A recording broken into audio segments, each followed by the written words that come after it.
item on tonight's agenda is the Pledge of Allegiance. Jeff, you get the honor tonight. Do you remember? No. I pledge allegiance to the flag of the United States of America and to the republic for which it stands, one nation, under God, indivisible, with liberty and justice for all.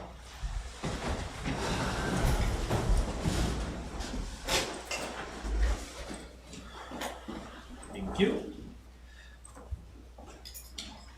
Non-public and public meeting minutes of June 1st, 2023. Make a motion to accept the minutes of non-public and public meeting minutes of June 15th. June 1. June 1, excuse me, I was looking at the wrong spot on here. Any questions or comments on the minutes? Hearing none, all those in favor, please say aye. Aye. Aye. Those opposed, that is 3-0. Make a motion to seal the minutes of the non-public session that we just had indefinitely. On the basis of, Proposing, it's in your book. Oh, it's in my book? Render a proposed action. Oh, that's something new. All right. Motion made to seal the minutes of the non-public session. Just say that again? That grammatically doesn't work. That's the way they write it up. Oh. We didn't. Render a proposed action ineffective. I'll second. indefinitely. Indefinitely. In second. Yep, all those in favor, please say aye. Aye. Aye. Those opposed, that is 3-0. Is this a DRA? Somebody write this? Attorney. No. Probably from NHMA, actually. Consent agenda. It's up on the screen too, but you can't see it. Make a motion to approve the consent agenda for June 15th, 2023. 1, accounts payable payment manifest dated 6/8/23. Accounts payable payment manifest dated 6/15/23. Payroll payment manifest dated 6/8/23.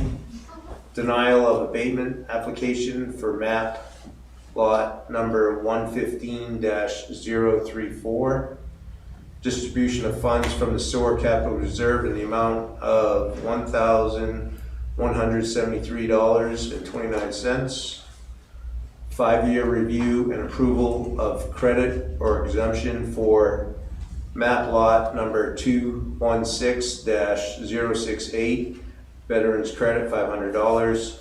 Map lot number 216006, veterans credit $500, and disabled credit $1,700. Map lot number 107-075, veterans credit $500. Map lot number 222-031, veterans credit $500. Map lot number 112-055, veterans credit $500 and disabled credit $1,700. Map lot number 101-007, veterans credit $500. Administrative abatement for map lot number 220-015-015 in the amount of $60.90. Administrative abatement for map lot number 219-017-006 in the amount of $998.55. Administrative abatement for map lot number 220-015-106 in the amount of $72.45. Administrative abatement for map lot number 220-015-126 in the amount of $107.10. Administrative abatement for map lot number 220-015-145 in the amount of $96.60. beach ordinance as revised effective June 15th, 2023. I'll second that. Okay, thank you. Any questions or any item that anyone wants to talk about separately? Okay, all those in favor, please say aye. Aye. Aye. Those opposed, 0. That is 3-0. Thank you. I have a question, what is it, John? What is a consent agenda? No, what is an abatement on the lot? Oh, it could be any number of things. Christina? It can be a variety of things. It can be someone who's applied for an actual abatement application. These were administrative abatements, which mean that an error was brought to our attention. Sometimes it's, biggest one is Davidson's campground. We have to assess them all, but if they're registered, we don't. Sometimes they're not registered when the assessor goes out. So we tax them and they provide us a copy of the registration after the fact and we abate them. So it's a variety of things it could be, so. That's curious. Okay.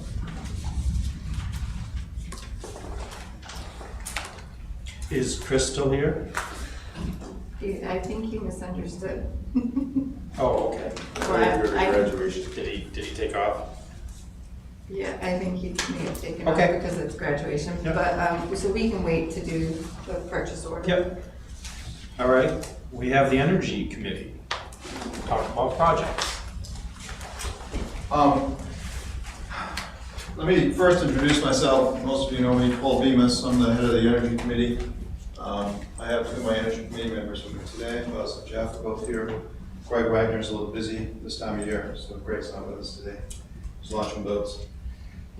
This year, the major focus for the Energy Committee is something called Community Power. Community Power is an aggregation scheme that has been established. It's not unique to our state. It has been used other places as well throughout the country. But there was a bill put forward, a Senate bill put forward about 3 years ago to establish community power in the state of New Hampshire. It was passed, bipartisan by the way, voted in, was for the governor. So this is a presentation from Community Power. They have a coalition now. They work under a joint powers agreement, and they have spent the past roughly 4 years kind of getting it together from a legal point of view, from a framework point of view. So they have this presentation. I thought I'd take you through it, take questions on it, try to educate everybody on what it is, and get your input on it, okay? So go ahead. You can go to the next one, Community Power. Essentially, the way this works is that it is essentially a buyer's club. That's the best way you can think of it. So as you're probably aware, our electricity was deregulated in the 1990s in the state of New Hampshire, so we have separate generation from distribution. So the way it works in our state is that you can actually buy electricity from someone other than Eversource. Most people don't. Most people just take the default power. But you can buy from someone else. The idea was to separate generation from distribution so that there'd be more market forces on generation and drive down the cost of power. It was done specifically to have market forces drive down the cost of power. It did that to some extent on the generation side, but what Eversource has done for us and what the utility providers have mostly done is drive up the cost of transmission and distribution. So where they used to bundle that and not break it out at all, what they've done over the past 10 years is break it out, and it now becomes a large portion of our bills. If you break your bill out, if you look at it, transmission and distribution become roughly 60% of the bill. This focuses on the generation piece of it. Transmission and distribution would continue to remain the same, and for us would be supplied by Eversource.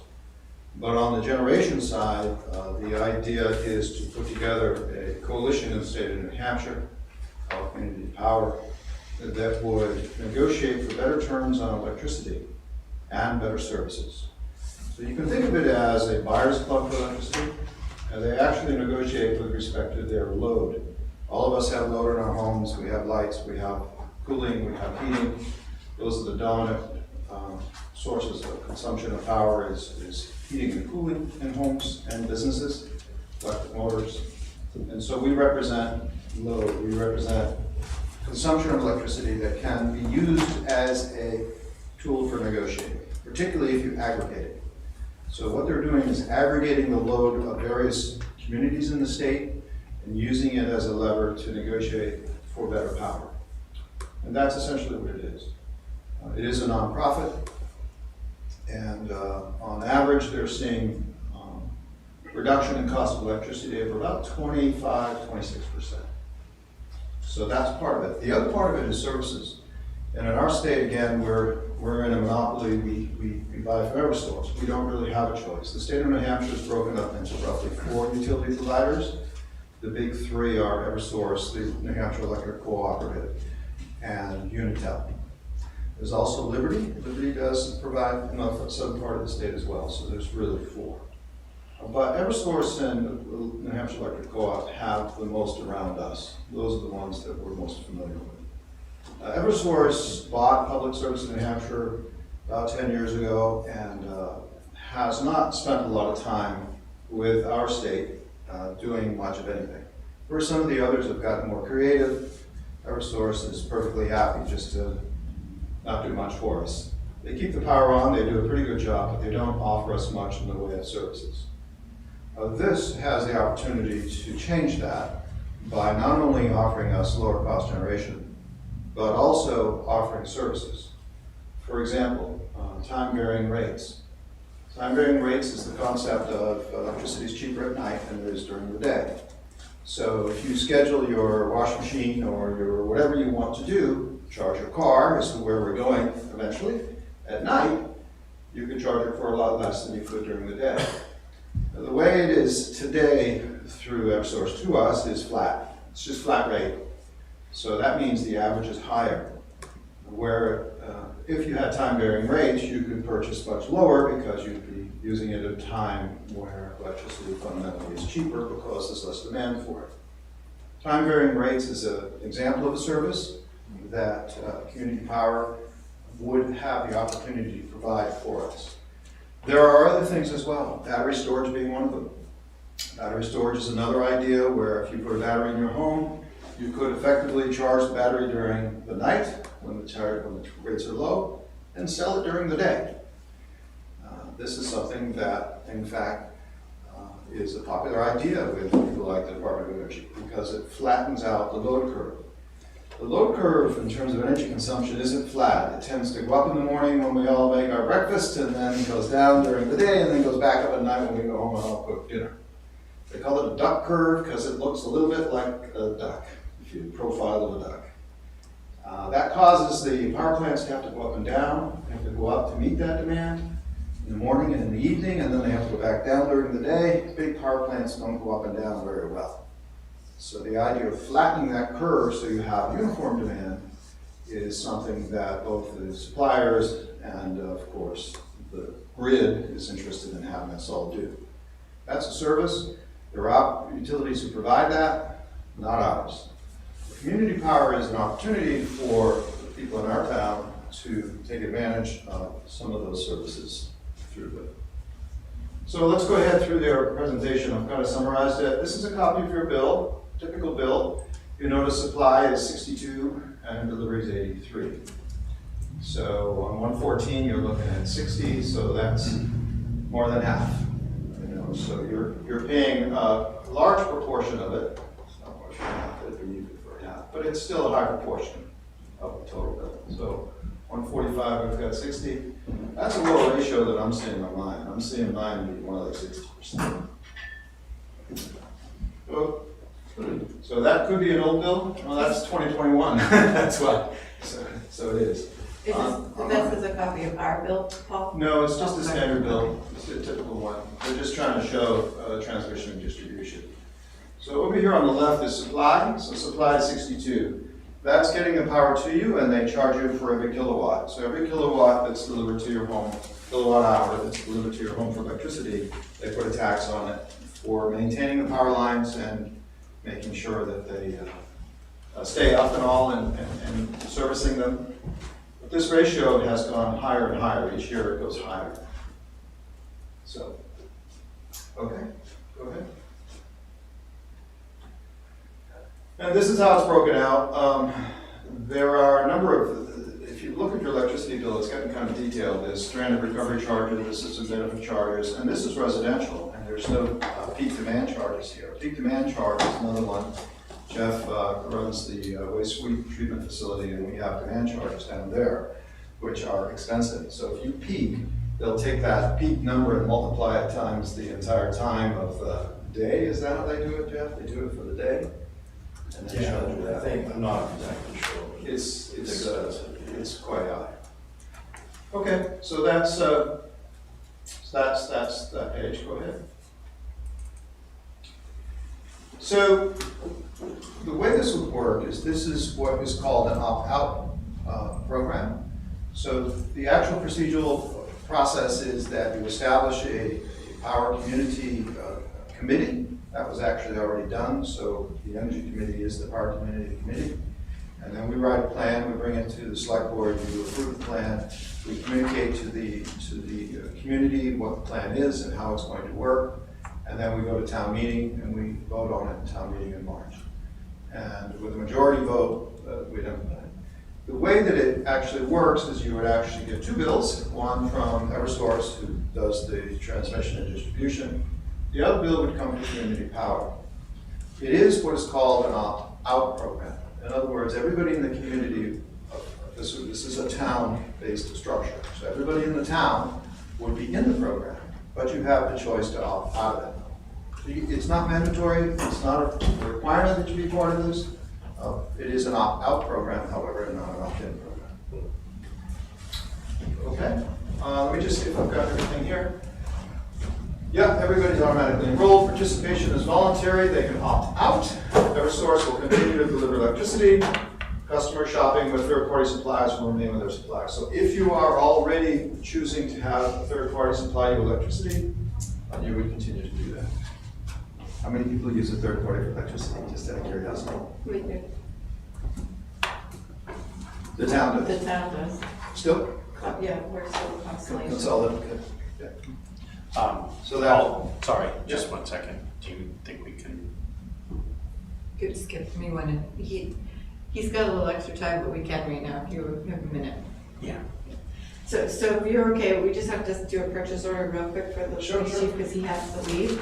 No, that's fine. And do you want to explain it real quick, Chris? Yes, the purchase order is for the outfit of the cruiser that we purchased. We switched the company from Ospey Mountain to Global, who was a cheaper company. We've heard great reviews from other towns. And the dollar amount is $12,598.70. We went through and got rid of everything that we didn't need. Yeah. To get it down to being the cheapest as possible. And an anticipated cost. Yep. What? Yep. No, I like it. Yep. So I'll make a motion to move ahead with the purchase order for the electronic equipment installed for our 2023 cruiser for $12,508.70 from Global Public Safety, invoice number 004300, and to authorize the town administrator to sign it. Purchase order number. Gave it, He called it an invoice number. That was the purchase. Oh, okay. order. oh, sorry, I'll 00. second that. Second by Scott. Any further discussions or questions? All those in favor? That's 3-0. I'll wait till tomorrow. Yeah, that works. Awesome, thank you guys. Thank you. Have a good night. My apologies, Paul. Sorry. We were expecting that. That's all right. Community power will be self-funded, so there is no cost to be part of it. It's kind of the buyer's kind of idea. They fund themselves, and they'll shop for services on third party. Yep, go ahead.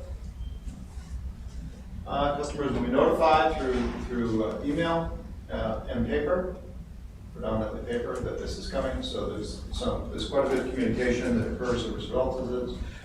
Let me point out that a lot of major towns have already done it. There is a list here already. So this is well worked out. The skids have been greased. I waited quite a while. You know, I had been involved with this right from the start in terms of being aware of it and involved with some of the discussions and going to a lot of these meetings. So I was pretty aware of what was going on, but waited until it matured. So that, you know, never be first. So if you do have currently we have a third party, and we have a contract through a certain date, and then this would become available as an optional third party, That's right. right?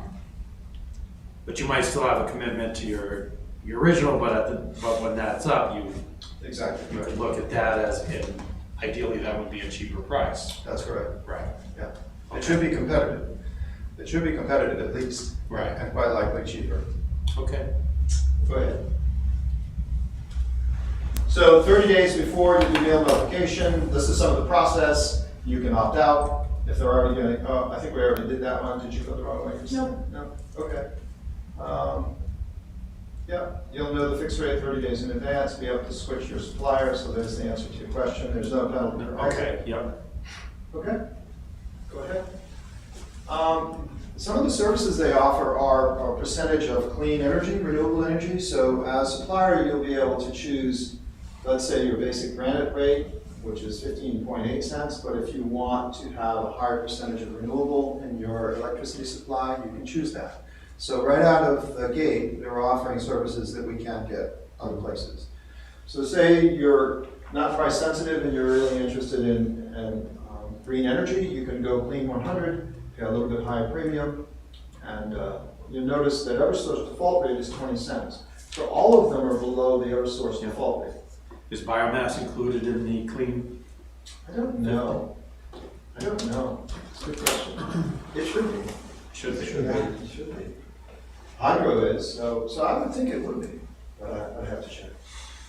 Okay, so it is less money. Savings, they're claiming savings. You've seen some of this in the paper. I don't know if any of you have read it, but there's been quite a bit of press about this, and they're saving on average 20-25%. Okay. Some of the towns that are in already, I don't know if you can read that list, but Hanover, Lebanon, Exeter, Nashua.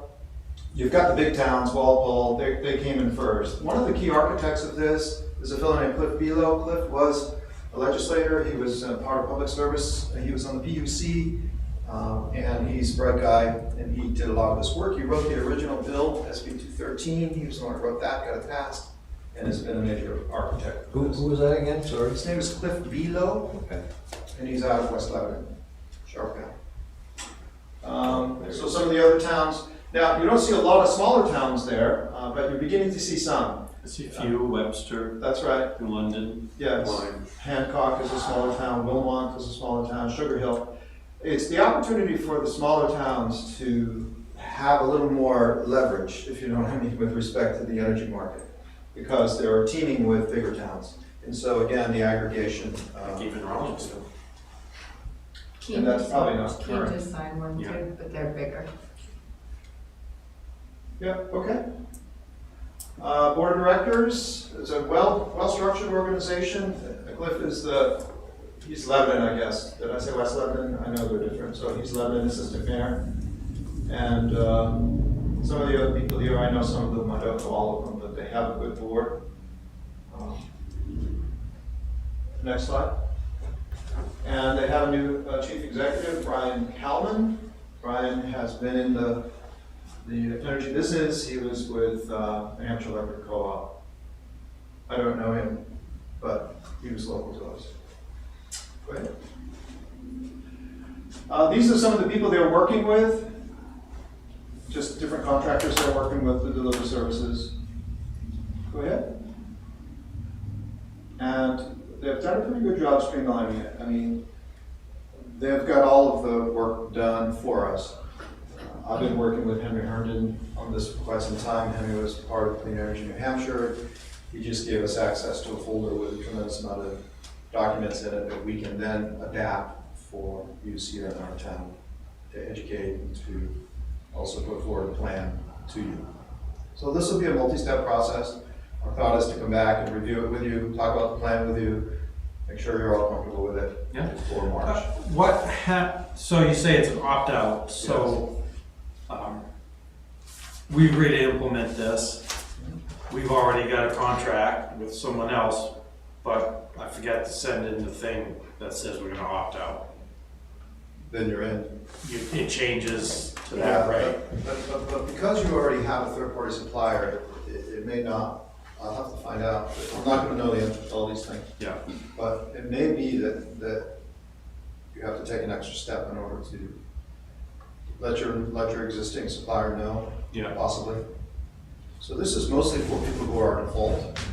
Most residents are in default. So Okay. Or what, sorry? default supplier, in other words, Oh, Eversource yes, supplies yeah. electricity. Yeah. So they get the default supply. Okay. Are they working against this? Are they what? Eversource? Eversource, the utilities aren't thrilled about this, of course, because it puts some power into the consumer's hands, and so that's not a position they're necessarily. They've tried to scuttle it a couple of times, Yeah. but there's enough momentum now and a large enough Surprise, group of surprise. people, and some very strong people. I mean, Cliff, being a former legislator and part of PUC, he's able to argue the points quite well. And it's modeled after other community power efforts in other states. So Great. this is not new. This is an idea that's been around a while. Okay. Yeah. So, if we choose this, it's for the town, it's for, just for the town buildings, or everybody that lives in Bristol? It's all residents. Yeah, It's okay, all residents. It's by the residents of the town. You know, it's a municipality kind of approach. Yeah. So it would be the residents of the town of Bristol. we have to be, if we do this, we have to be really, really upfront with information. That's right. Because there's nothing worse than that, sign up for the deal, if you don't tell us you wanna sign out, we're gonna keep charging you. I don't like opt-out things, because you're always getting them online, Right. right? So we'd have to make sure we were, Yeah, communication is key here. And it's gonna, I think the work will be communication. Yeah. So we're planning to work with other organizations, including the Sustainability Committee, to try to, there's only 4 of us on Energy Committee, so Right. it's gonna take some work. Okay. so a couple more. Yeah, sorry, go ahead, Carol. And then, how dispatchable is this? Are they, the guarantee of having power 24/7? Yeah, that doesn't change. Okay. Because Eversource is still responsible for the That's distribution. correct. Eversource will deliver, they're still responsible for delivering the power. Yeah. Right. And they're the same ones who fix your wires and poles just like they did. That doesn't change. And then, sorry, keep going. On the battery piece, talking about being able to resell your battery power to flatten sort of the curve out. But again, that's not, the average person isn't required to be a dispatchable resource. They don't have to sell their power back, so there's no guarantee that you're gonna flatten that curve unless people do what you want them to. That is correct. True. And I was using it just as an example, Got by it. the way. I'm sorry, I just wanna make sure. So you are quite right. Okay. And they're a nonprofit, so They are. why are they doing this? Because they wanted to get some more competition, they wanted services, to be honest, Carol. I think it was services. Okay. You know, let me give you an example. Green Mountain Power today has a program where you can get a Tesla Powerwall, a battery for your home for $10 a month extra. And the deal is you get to use it when the power goes out, and they get to use it during peak demand on 4th of July when they need power, and they pull from it. And they've been able to save, they put out press releases where they've been able to save, you know, $400,000 on a weekend by pulling power from these batteries in your home. So it's a good relationship for both the homeowner, it's better than a generator because it doesn't burn fossil fuel and it doesn't have to run at 3,600 RPM, yada, yada. And you get a battery in your home for $10 a month and they get to use it. So these kind of services are really something that Liberty Utilities is now experimenting with this in the southern half of our state, but we don't have Liberty Utilities, Right. we've got Eversource. So, and Eversource is not really interested in New Hampshire, based out of Texas, big corporation, can't find New Hampshire on the map. So this helps to balance that a little bit by putting some pressure, market pressure on, and an alternative for consumers. All right, Tom, quickly. Yeah. Sorry. Yes, I had a question about the setting of the rates. Yeah. Eversource sets them summer and winter, which are the worst times of the year because in the spring and fall, you could get lower rates. When does this adjust? For the This one is setting? is a short period of time. I don't know the exact short period of time, but it's not monthly, but it probably is quarterly or something like that, and then they'll give you advance notice of rate. So they do it more often, which allows them. The only other thing I just wanted to mention was Eversource is dragging their feet on providing the information necessary for these situations, I know, so. That doesn't sound like them.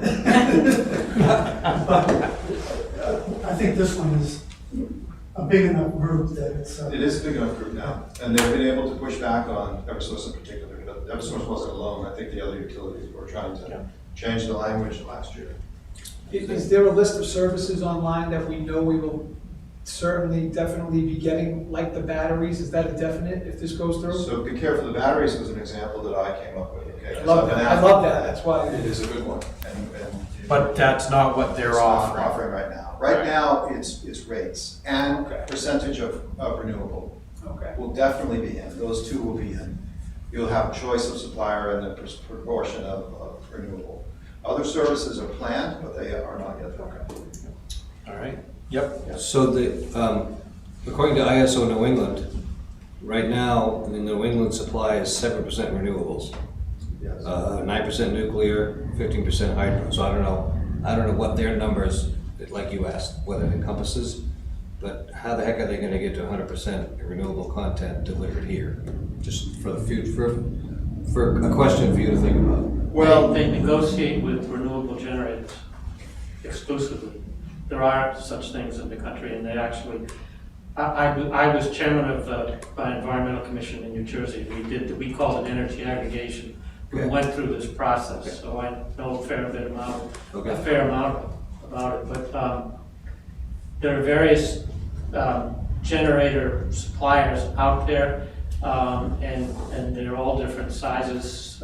In New Jersey, you can do this at an individual municipal basis, and you would negotiate with a smaller supplier. Because our town was 20,000 residents, which is a relatively small aggregation.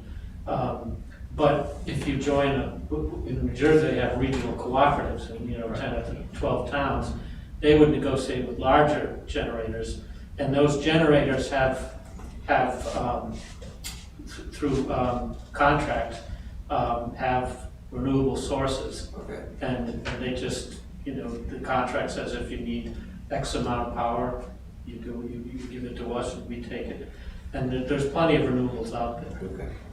And in fact, the Environmental Committee nationwide, the community is excited about this because this is putting pressure on the various states to have more renewable energy available.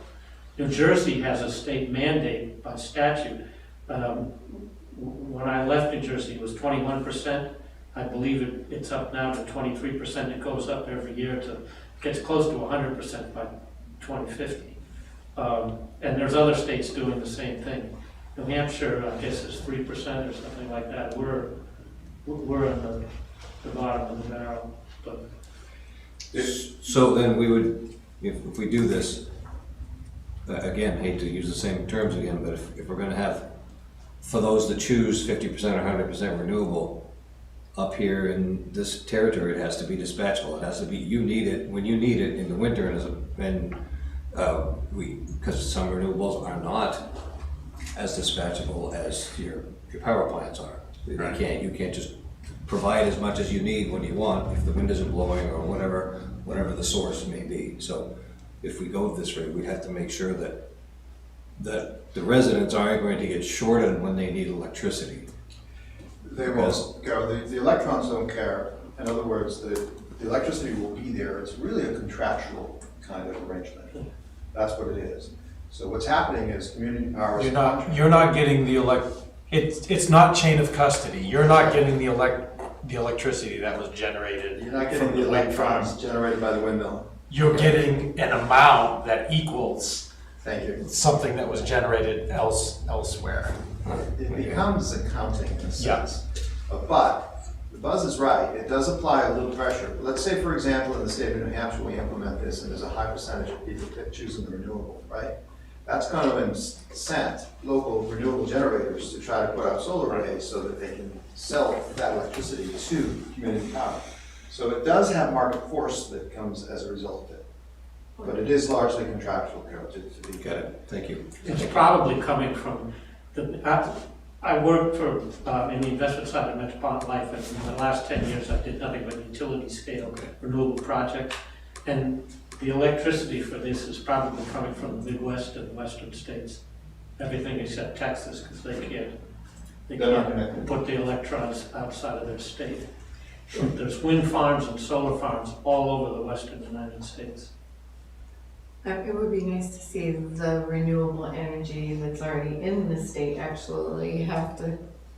Well, Put but some power here. that's not the way that the system works. Yeah, I know. Yeah. But it may, But, yeah, it may. It's not to say you're not getting any of it, but no. yeah. Just You're getting the idea of it. some of it. It's done to, Cal mentioned the independent system operator, that's how power is done. There are regional ISOs, I forget how many there are, maybe 5 or 6. Yeah. And it's all just computers talking to each other. All right, this is a little more detail, so let's go by this one, and let's just see what else they have here. Yeah, so this is the process. And part of the reason I'm here with the Energy Committee is just to talk to you about this, because there's quite a bit of effort here, and I don't want to go through the effort without your support. Yes. So that doesn't mean you agree to it all today. It just means that you're open-minded enough about it That's so good. that I can bring it to you, or Yep. we can bring it to you in stages. So this is how it works. There's a joint powers agreement that's already been established. That is what we would join. It's essentially the community power program, but it is a joint powers authority from a legal point of view. And it is governed by members. It is a nonprofit, and we would agree to abide by their bylaws. We would establish an electrical aggregation committee. That was actually done a few years ago. Christina, I don't know, maybe 3 years ago, we established it here as part of the Energy Committee. So that part is actually done. But we have not yet done prepare an aggregation plan. So we have to prepare a plan for you and bring it to you with detail in it about exactly how it will work and answer everybody's questions. We have to develop a communications plan and have 2 public hearings, and then we bring it to town meeting. And it's possible we don't get that done this year. I mean, you know, it's possible we don't make it, we don't get it all done, or there's a reason why. But our thought is to try. Okay. Our thought is to try to get it done. Great. So we thought we'd work with other committees. I have Sustainability Committee in mind. If there's others you can think of, I mean, it is going to be a fairly large communications effort in order to educate on this. So I was going to use Bristol Buzz and other methods. I was just gonna say, I think we should start that soon. Okay. Say that this is something that the town is considering, and so people aren't surprised by it. But, Right. and to get their input as well. Yes. Yeah. Great. Okay. Next. Yeah. It's just what a joint powers agreement is. Yeah. That's it. Okay. So that's what we have in mind this year for the Energy Committee. It's a handful, so we didn't want to take anything else on. Oh, yeah. I get what you're saying, yep. Okay. Thoughts, comments, anybody? I think it's a worthwhile project to pursue. I think anything that gives people better options than There are options at no cost, yes. and the fact that you can opt out of it. I just think we want to be very careful about being sure that it gets out there and we have enough public information and It's communicated. yeah. Well, we have a couple different methods of communication. We have the Bristol Buzz, which works pretty well. We also have the paper that we have in town. What's the paper called? It's not Lake Life. We have a couple. Yeah. There are articles about it. I can write, we can draft. It'll show them to you. I'm sure they have a plethora of They do. promotional stuff that we. The other thought we do is there's a sustainability fair each year that we have here, and we thought Yep. we'd get active there and have a table there and a booth there and talk about there. We thought we'd work with sustainability to get them to help us. There's more of them than there are of us in terms of people. So if there are other organizations maybe that you would suggest we work with, I would be pleased to do it. Great. You want to put the EDC on this or not anymore on their plate? They're canceled other meetings till September. Okay. Okay. All right. Thank you for your Very time. good. Thank you. Thank you. Appreciate your time on that. Interesting, very interesting. All right.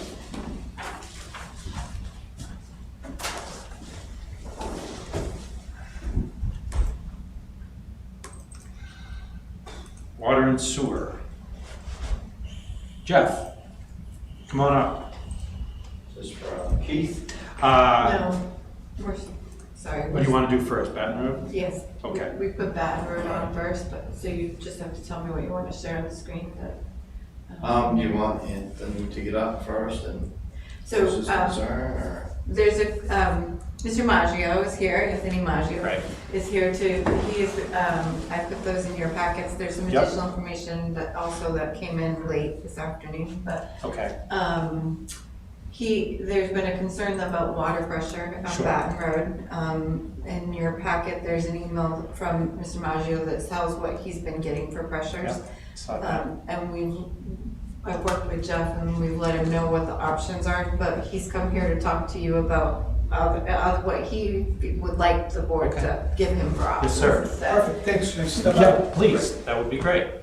I Thank can you. share your email if you'd like. Yeah, I'm just gonna read something from my phone, my eyes are actually better on the phone than I get it. that on paper, so that's what cataract surgery will do for you. Yeah. So yeah, I definitely appreciate you allowing me to come before you today, hopefully to get engage the town with resolving this issue. So, after years of enduring inadequate water volume at my house, last year in 2022, I started talking to my neighbors, and much to my surprise, so many of my neighbors were having the same issue. So I did engage with Jeff last year, and he did a great job of trying every trick up his sleeve to try to figure this out and resolve the issue. But the issue still persists, right? So my thought is, being on municipal water, I think it's reasonable to expect that we would have enough water to perform the basic tasks that we've all come to expect in 2023.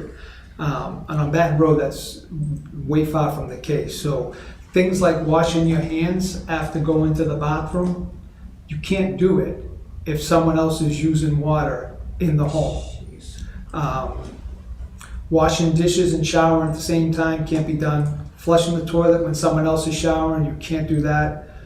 You can't run the dishwasher if anyone else is showering. So just think about it. We're on the lake and you have people at your house and you got 10 people at your house and it's a real mess. The issue has also caused problems with my appliances.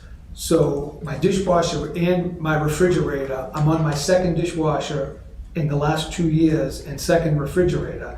And my kitchen actually flooded because of my dishwasher. And when the repair guy came out, first for the refrigerator, the same guy for both appliances, he came out and he says, you don't have enough water volume to run your refrigerator, so it's clogging. The same with the dishwasher, not enough water volume to push the water through the system correctly. And what happened was a valve got stuck because of that. I come up to my house and I have Newfound Lake in my kitchen, right? That's a big way. Yeah, that's what it felt like when I walked in my house. I almost cried, brand new kitchen, right? And then there's a couple of other, what I consider to be serious health and safety challenges associated with this issue. So if somebody goes to the bathroom, takes a poop, and requires 2 flushes, that won't happen, right? So somebody's over my house, they flush the toilet, it doesn't go down, they flush the toilet again, there's no water in the tank. So someone else goes into the bathroom, opens the toilet, and they got a little visitor in the toilet. So, and then the other thing that's really weighing on me is there's not enough water to put out a campfire. So that's a real concern of mine. And the reality is, Jeff's been great. We've talked about it. This is affecting 75% of the homes on Baton Road. We're all experiencing the same issue. I'm personally convinced it has nothing to do with elevation. It has nothing to do with distance from the road. And it has nothing to do with which side of the street you're on, because again, we're all scattered all about. And just maybe a couple of final points to give you perspective. My other house down in Salem, New Hampshire, I get 21 gallons per minute On the town water in Salem, New Hampshire, and 21 gallons per minute. And here in Bristol, I'm getting 3.5. In the 7 homes, or 75% of the homes, are all getting 4.5 gallons per minute or below. I'm listening to you, I'm looking at the That- map. That's okay. I mean, I'm pretty much, That's me speaking. I do want to take a minute because a couple of my other neighbors, Sure. they couldn't be here today. Heidi is here and give her a chance to speak as well, hopefully. So Mike and Sarah at 30 Baton Road, so these were just emails that they sent me. We're facing similar water pressure issues at 30 Baton Road. It has been getting worse and worse, more impactful in the past year or so. We have to plan and stagger usage. Even with nothing else running, shower and toilet pressure is not good. Feel free to pass this on. Well, Heidi, you're here, so you can read your own, right?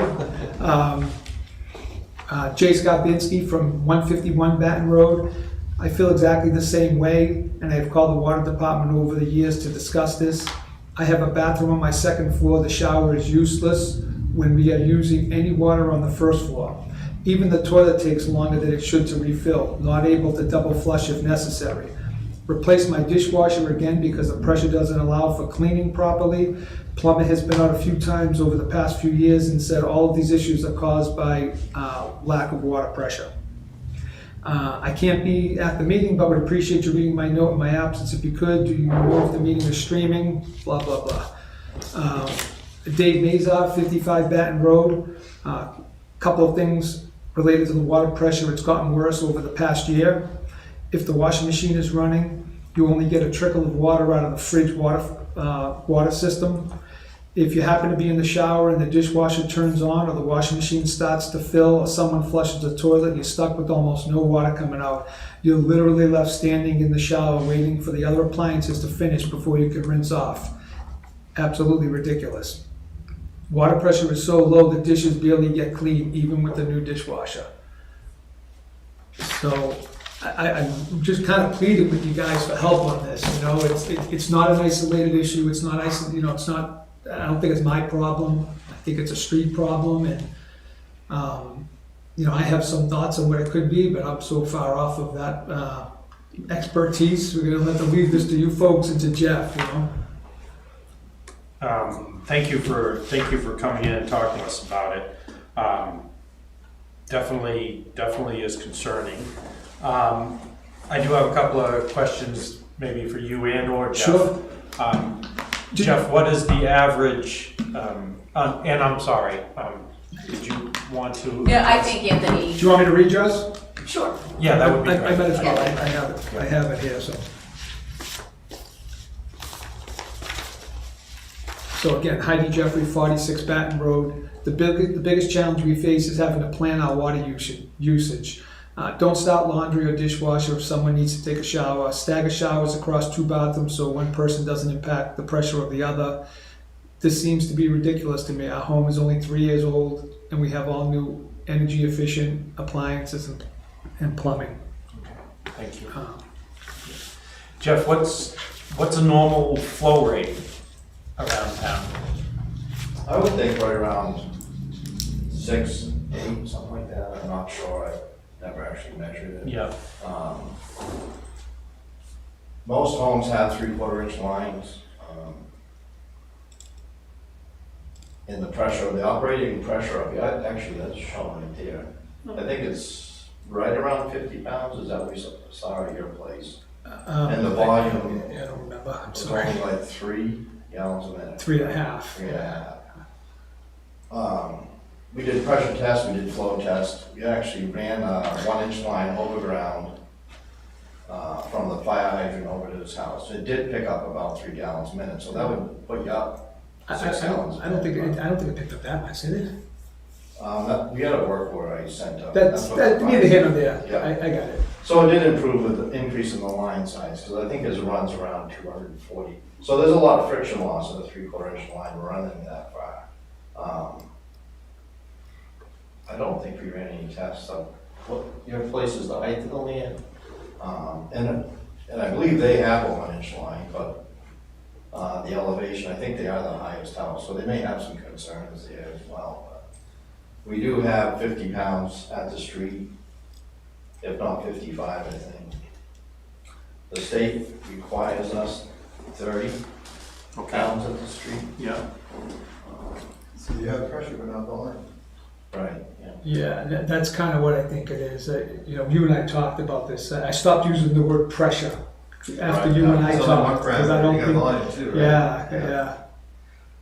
We're on a, we're not on the town, but I don't think we're getting more than, what do you, have you ever done a gallon per minute?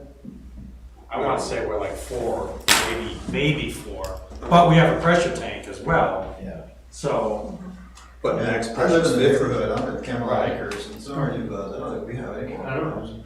Yeah. Is it, the lines different there, or? They're a little bit bad, and I think goes up a little bit higher than what you guys are, but. It is a little. Yeah, So- so I'm up on Arbor Birch, which is significantly higher, and I have no problem. We can run everything at the same time. Is that town water? Yeah, Yeah, but Burgess. so we're way, way higher than you guys are. I got a hunch something's going on with that water main. And, you know, again, in speaking to the neighbors, again, Jeff, you probably know some of this stuff better than me, but in speaking to the neighbors, I think this may have really hit its worst when Turner's cottages were done over. Down at the end of Willamette Road, I don't know how familiar everyone is with that. It's my understanding, again, just speaking to neighbors who perhaps know more than me, I don't know that, but they seem to, right? That and maybe Jeff, maybe you can answer this, that the water main on Baton Road was split and diverted down the right of way onto Willamette, and then hooks a right on Willamette to go down to Turner's. Turner's is actually fed from Camelot Acres, the other end.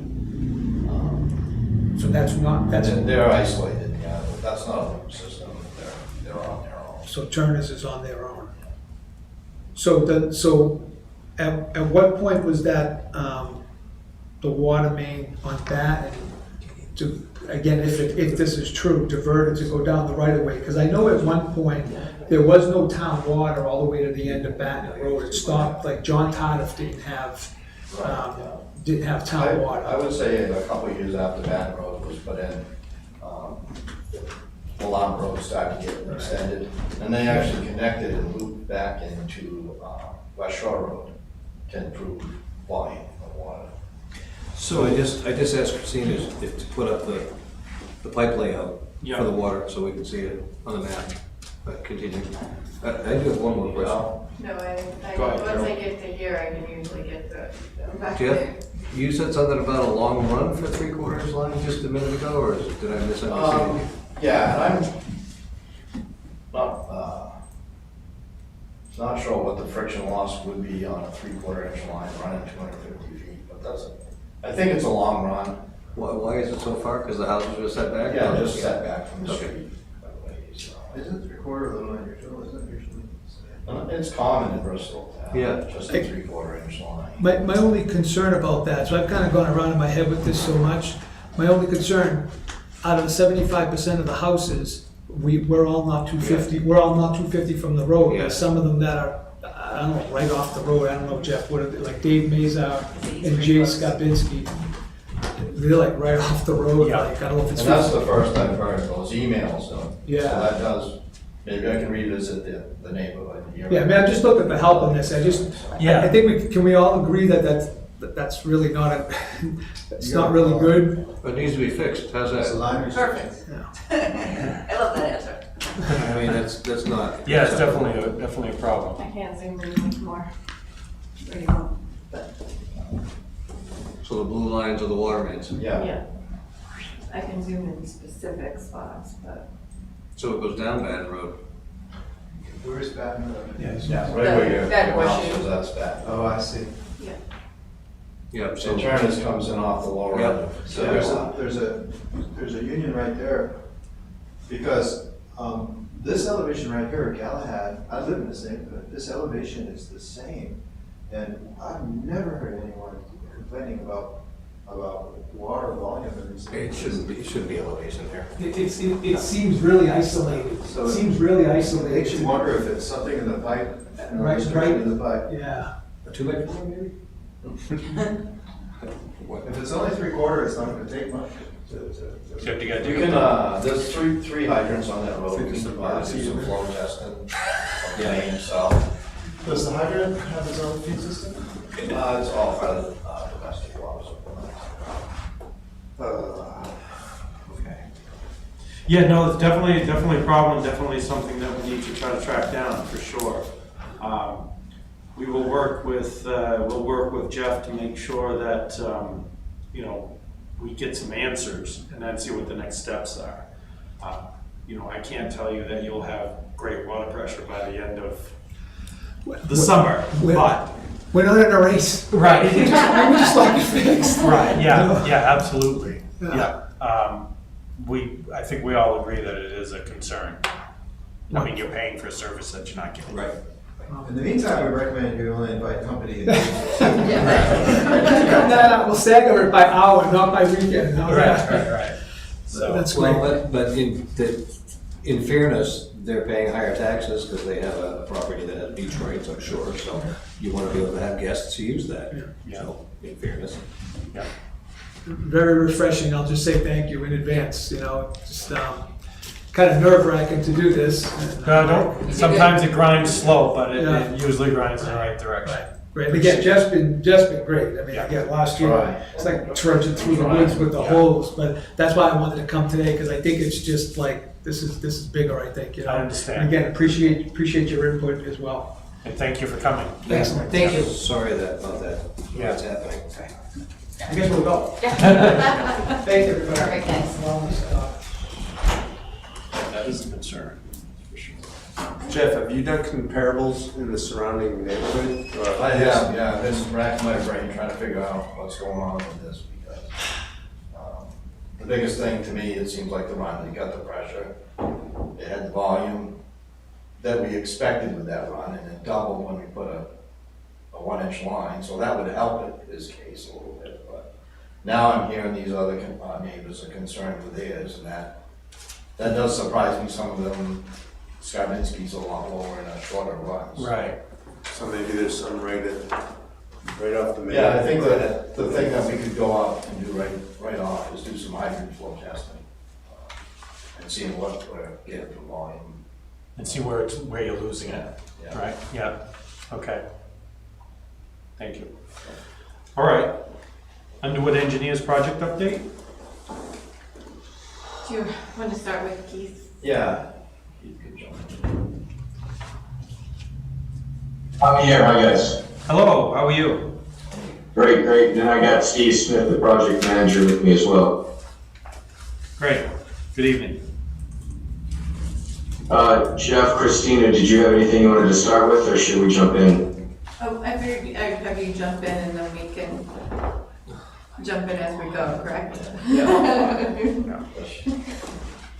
That's fine, we're prepared to do that. Floor is And yours. If everybody can hear me okay? Yes. Yep. All right, I'll just start here and I'm gonna give a little bit of a background just to make sure everybody remembers how we got here. And then I want to talk a little bit about what we need to do next. We'll talk about where we're at, and then there's a couple action items that we need to speak to. But just circling back, we're gonna be talking about two things here. We're gonna be talking about the Central Street pumping station and force main replacement project. So that's the first thing we're gonna talk about. And then the second thing we're gonna talk about is the other part of the capital improvements plan that we targeted on Lake Street. And there's grant monies involved here, so that's why there's some opportunities in front of you. But if I circle back to pre-2020, probably when Jeff had this Central Street pumping station on the docket to be replaced, the Lake Street project came to be. We started looking at the lake, getting the sewers up to the lake, the town vote, and the funding package that was there. The reason I mention it only is because we put the Central Street project on hold. It's a needed project. We put it on hold for a couple of years as we navigated that project. In 2022, when it was decided to not move forward with the sewers around Newfound Lake at this time, we went back to the capital plan and said, okay, we still have to do Central Street. So we picked it back up. The board at the time authorized an engineering contract for us to design it. We'll give you an update on that design. That's where we're at. At that time, there was at that time, and there still is a CDBG grant that was awarded to you for that. But you also had an EDA grant, an economic development grant of about 3.5 million that was offered to you as part of the comprehensive sewer projects for the lake. We've asked EDA to reprogram those dollars to provide sewers to extend sewers on Lake Street. That's a little bit of a shift in what the original grant was offered for. So we're working on efforts with them to get an approval to spend the money there. But as a result, we've chosen to sort of hold off on the Lake Street sewer project until we get confirmation from EDA. So those are the two projects at play right here. So we're committed to the Central Street project because you have to do that one. The Lake Street project is one that if we get the EDA money committed and reprogrammed, it just makes a lot of sense. Combined, they're a $7 million plus project. The Central Street project itself is about 2.9 million. That's for this new pumping station and the force main. You've got, since we authorized it, you've got some additional grant. We were successful with Jeff and the staff to get you another 1.05, right? The CDS, just over $1 million in additional grant. So the good news is a little bit more grant monies are coming back to you. So in a minute, I'm gonna have Steve give you an update on the Central Street project, and then I want to circle back a little bit on what we need to do for action items there and what we need to do for action items on Lake Street to move those forward. So in a nutshell, just before Steve shows you the project, in order to move forward with the Central Street project, which is we're thinking is still between 2.6 and $3 million, the town has a share to bring to the table. It's about a 50% grant opportunity for you, but we need to have the town fund the other half. And so that's really going to be the first action item is how do we find that first $500,000? 1 million. What did I say it was? I'll have to do the math again, but it's Steve will help me there. But what we thought, how much was it, Steve? It was 1.05. The town was a 50% match with the CDS funding, and if you take into account our latest projection on the project at 2.9, the town's potential are looking at 1.3 million. Yeah, that's right. So it's right around 1.3 million is the town's share to get the Central Street project moved forward. So that will be ask number one. That's discussion number one. And maybe what I'll do now is just have Steve give you a brief summary on what that project is, what it looks like, and where we are in that design phase. And then we'll come back and talk more about the funding on it, and then we can circle back a little bit more on Lake Street. So Steve, if you have a couple of things to go through on that. I'm just going to attempt to share my screen. Christina, am I able to share my screen? Yeah.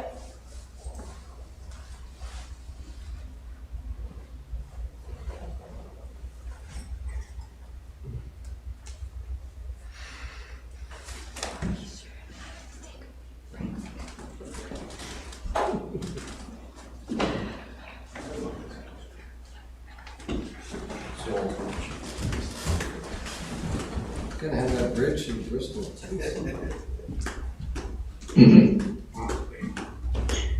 Right, hopefully everybody can see my screen. Yes. Yeah. Okay. So the Central Street pump station and force main were constructed back in the late 60s. So the force main and the pump building are 50 plus years of age. The pumps in the pumping station were replaced in 1990, and so there, along with some piping and valving, was replaced, and so they're 30 plus years. So, you know, the pump station is aged infrastructure, and you know, is in need of replacing.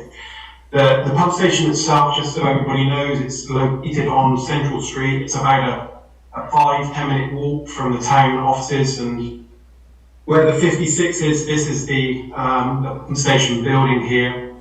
The force main or the pressure main, where the pump is across Central Street, Merrimack Street, and it reaches Summer Street, and then it goes along Summer Street until it meets a manhole and gravitates from that manhole all the way down to the wastewater treatment facility. So the force main is approximately 2,500 feet. And hopefully you can see my screen again. I've put on a map here. Station is here. Force main goes all the way up Merrimack Street, along Summer Street, which is 104, and it gets to a manhole roughly where Holly's Auto is, and the force main charges into the manhole, and then it gravitates through Summer Street all the way along until it gets to the wastewater facility here. The pump station is the town's terminal pump station, and treats 95% of all wastewater coming from Bristol, and then the remaining 5% just picked up by the gravity sewer that discharges to the wastewater treatment facility. The pump station sees, on average, 200,000 tons a day as an average, and it can see instantaneous hourly flow of up to 750,000 tons per day, which equates to on the order of 530 gallons per minute. So, the pump station building, as I said, is in 50 plus years of age. And here is the building. This is the front of the building with the entry door here. One thing you'll notice here is there's a awning on the top. Jeff has had to basically put a band-aid on the pump station to prevent water coming in. The roof is in very bad shape and it leaked. Much so that Jeff, and there's another shot here of the pump station with the pump falling on it. You can see inside the building here, inside the pump station building, again it leaked, and Jeff has rigged up some sheeting here to protect the generator that sits in the pump station building, so it doesn't get shorted out. There is some technical issues with the pump station itself. The existing pump station, the wet well that you see here, this is where all the wastewater flow comes in here. There's two wells. They're connected below the water elevation with a valve, but they effectively operate with one, but can be isolated. So the size of this wet well, small for the size of the pump that are in there, and that greatly affects the operation of the pump and their ability to operate efficiently. So the pump will start and stop on a very frequent basis. Normally we look to design new pumps so that the pump will come on and switch off no more than 6 times in an hour period. Existing pump station is operating more than all that, and also the pumps run for a very short duration, which is also not good for the pump. So, in addition to the aged infrastructure of the pump station and the pump, There's also some issues, design issues that were inherent within the pump station that also would need to be addressed with the new pump station. In addition to the pump station, the force main, which is it's cast iron, and it's over 50 years. Is the town have had to do a number of down repairs because the force main has broken at various points. So the drive for the job is to provide a brand new pump station that will be constructed next to the existing pump station. And this is another photo here, just of the existing pumps. So the new pump station will sit alongside the existing pump station. This has a benefit that the existing pump station can be maintained during construction, and then once the new pump station has been constructed, it can just be swapped over to the new pumps. In addition to the pump station, obviously the force main is going to be replaced as well. That's 2,500 feet.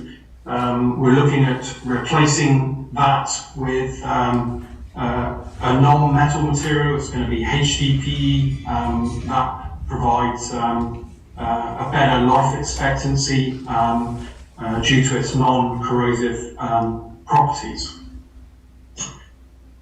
So moving on to where are we in the project? We're in the throes of final design. We're putting together drawings, technical specifications, and a construction contract to be put out to the bid. And we're shooting for being able to put this out to bid in August of this year, in terms of the schedule. And maybe before we open it up for questions, if I could just go right back to the numbers real quick, because I think that's going to be the important part here. And I'll share my screen, and then let's see if everybody's got any questions. Back in March 1st, 2022 is when we developed this capital plan. So there is a letter out there that defines what we're talking about, and I can reissue that with Christina, so everybody has a copy if they don't have it already. Back at that time, we came up with a $7 million project. As Steve said, we're paying attention to the volatility of the market. We were unsure back then. We still think it's within the range we thought at about 7.6 million. Back when it was a $7 million project, this is how it was getting funded. We had an EDA grant, a CDBG grant, and a local share of 2.9.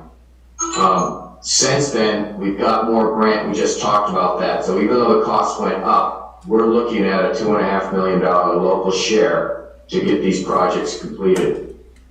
It'd be half that if we don't do Lake Street. It'd be 1.3, as Jeff said, as Steve said, if we just do the Central Street project, it'd be $2.5 million if we do both. So that's where we're at.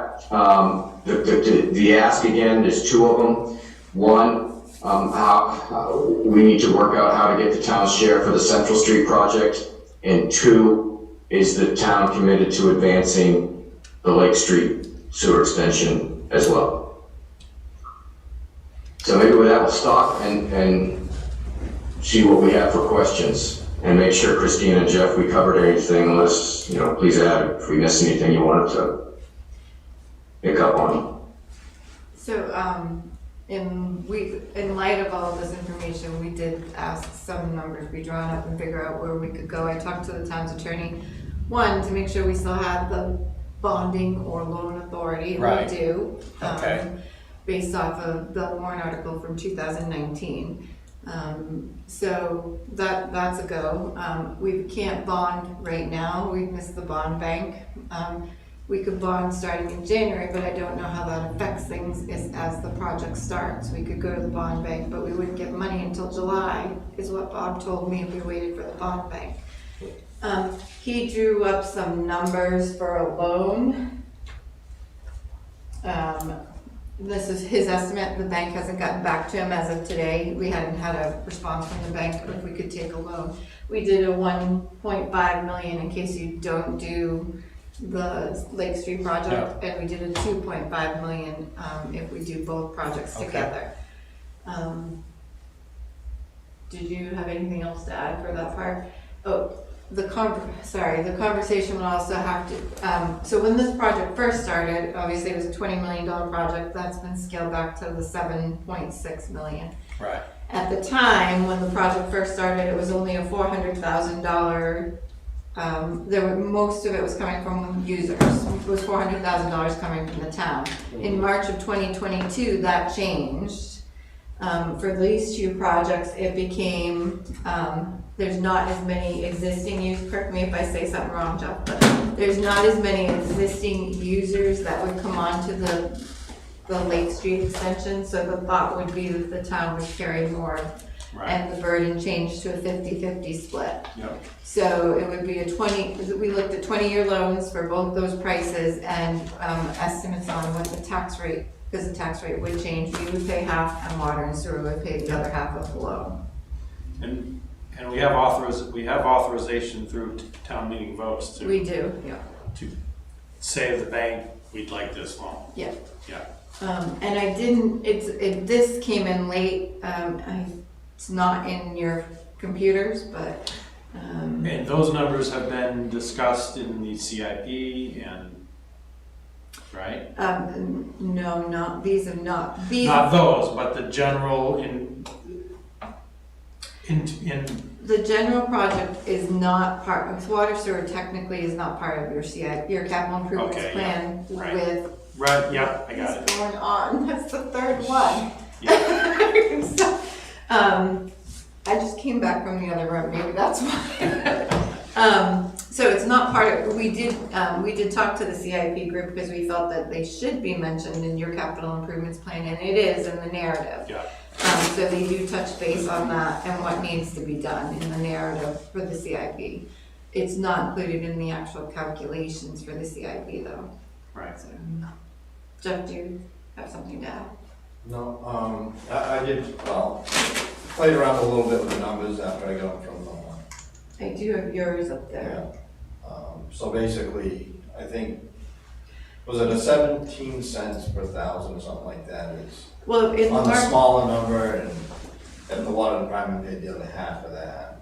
in March, when they were looking at the 2.9 million, the document that's online at the town's website says 17 cents per thousand, the tax rate would change. Bob's done a little bit different calculation. It does change a little bit more than that, but depending on which way that, how it gets structured. Yep. I'm not, because I don't have the background of how that was structured with the 17 cents. We can look at what. The fact sheet that's on the town's website was, What's going on? Sorry. The fact sheet, I can pull that up. yeah, because that's still pretty accurate based on, if we were to plug these numbers in that he's talking about. It still remains about a 20% increase on sewer rates and around 17 cents per thousand on the tax rate. Doing a 50-50 split. This one, correct? Yeah. Let me just go. That's actually what Keith just shared, so. Okay. I think that, yeah, I didn't know if his showed the split on there, but maybe it did. The numbers you're talking about, Christine, they line up with our calculations as well, close to it. So you're on track with what we've prepared previously. I don't see how we not go forward with the Central Street project. No. Everyone agrees Right. it's a project that needs to happen. Taxpayers, at least through the votes that we've had, have Right. authorized us to do that. Actually, much more than that. So we have a few things we just have to close the loop on with the CDS funding, but we would be able to get that done. The CDS funding transfers to EPA, who actually does the grant awarding and the funding. And we're able to get that done. So I don't think the Central Street pump station is the big problem. I think that obviously we're gonna go through with that. It wasn't mine. So I don't think the Central Street pump station is probably the concern. Right. The bigger concern was EDA needs a definitive answer from us and a letter from us saying that we are going to fully commit to the whole project for them to do the 3.5 million. So, we voted on this. We did. It was 4-1, because I voted against it, so you guys, the board has voted to move ahead already, Yeah. right? With the Central Street pump With station. everything, no, No. with Lake Street and the pump station. I don't think you said go ahead, I think you said to start to pursue options to see if EDA would fund it. Am I correct with that, Keith, the last? Yes, you guys did vote to support it, but there was a condition, and that condition was that we got confirmation from EDA that the funds were still there, and they would reprogram them to our request. They seem willing to do that. There's more work and effort to advance that. So we're just back here making sure that when a contract does come to you, that you're ready, you will do it. So, that's really the purpose of this discussion, is to make sure they get, to reaffirm the commitment that the town has. We have to write a letter to EDA explaining that they are going to present the modification to their committee, and then their committee will turn around and decide whether they support it or not. So it does sound like they will from the conversation that we had this week, but we wanted to make sure that the board understood the amount of money, the potential impact Sure. of the tax rate, et cetera. So. And not that this is a vote to move forward. Les, we're talking about the Central Street project for water and sewer and the Lake Street project. And I don't want to put words in your mouth, but I know that you were a supporter of both of them, if I'm not mistaken, previously. I was. Yeah, as well as I am. I haven't talked to Rob about it. I don't know where he sits. I did ask him if there was anything he was concerned with to let me know, Okay. but I didn't hear from Rob. He seemed pretty good about everything Yeah. on the agenda, but I Because it is a didn't find- different board Yeah. than the last 4-1 vote. Yes, it is. Than the last 4-1 vote. And Scott, I don't know if you were prepared to, like I said, this is not a formal vote, but. So the indication would be that there would be at least 3-2, if not maybe 4-1. Yeah. So we'll move forward with the two projects. So we will also move forward with pursuing loan options. I don't think we can wait till the bond bank, but, Right. and that's not Well, until January, no. so, But we'll shop around. yep. Yeah. So we're ready to send a letter to them. Yes. Yes, Let's do it as soon as possible, right? yep. To whatever you guys need for a letter, let us know. Okay, that's great. We'll work on both of them. That's from the guy who said no last time. This is the guy saying, supporting what the board Yeah. agreed to. So good. All right, well, it's good. It's a good opportunity still, and if they do say yes, I ran the numbers. I think it's, the whole program would be about 33 cents on the dollar. So it seems like too good of an opportunity to pass up. Okay. Meaning your share was 33 cents on the dollar. Right. Okay, we'll get All right. moving along. We'll get All the right. letters out that we need to, and we'll go from here. Thank you. Nice job. All right, thank you. As always, All right. gentlemen, nice Yeah. job. Bye-bye. Thank you.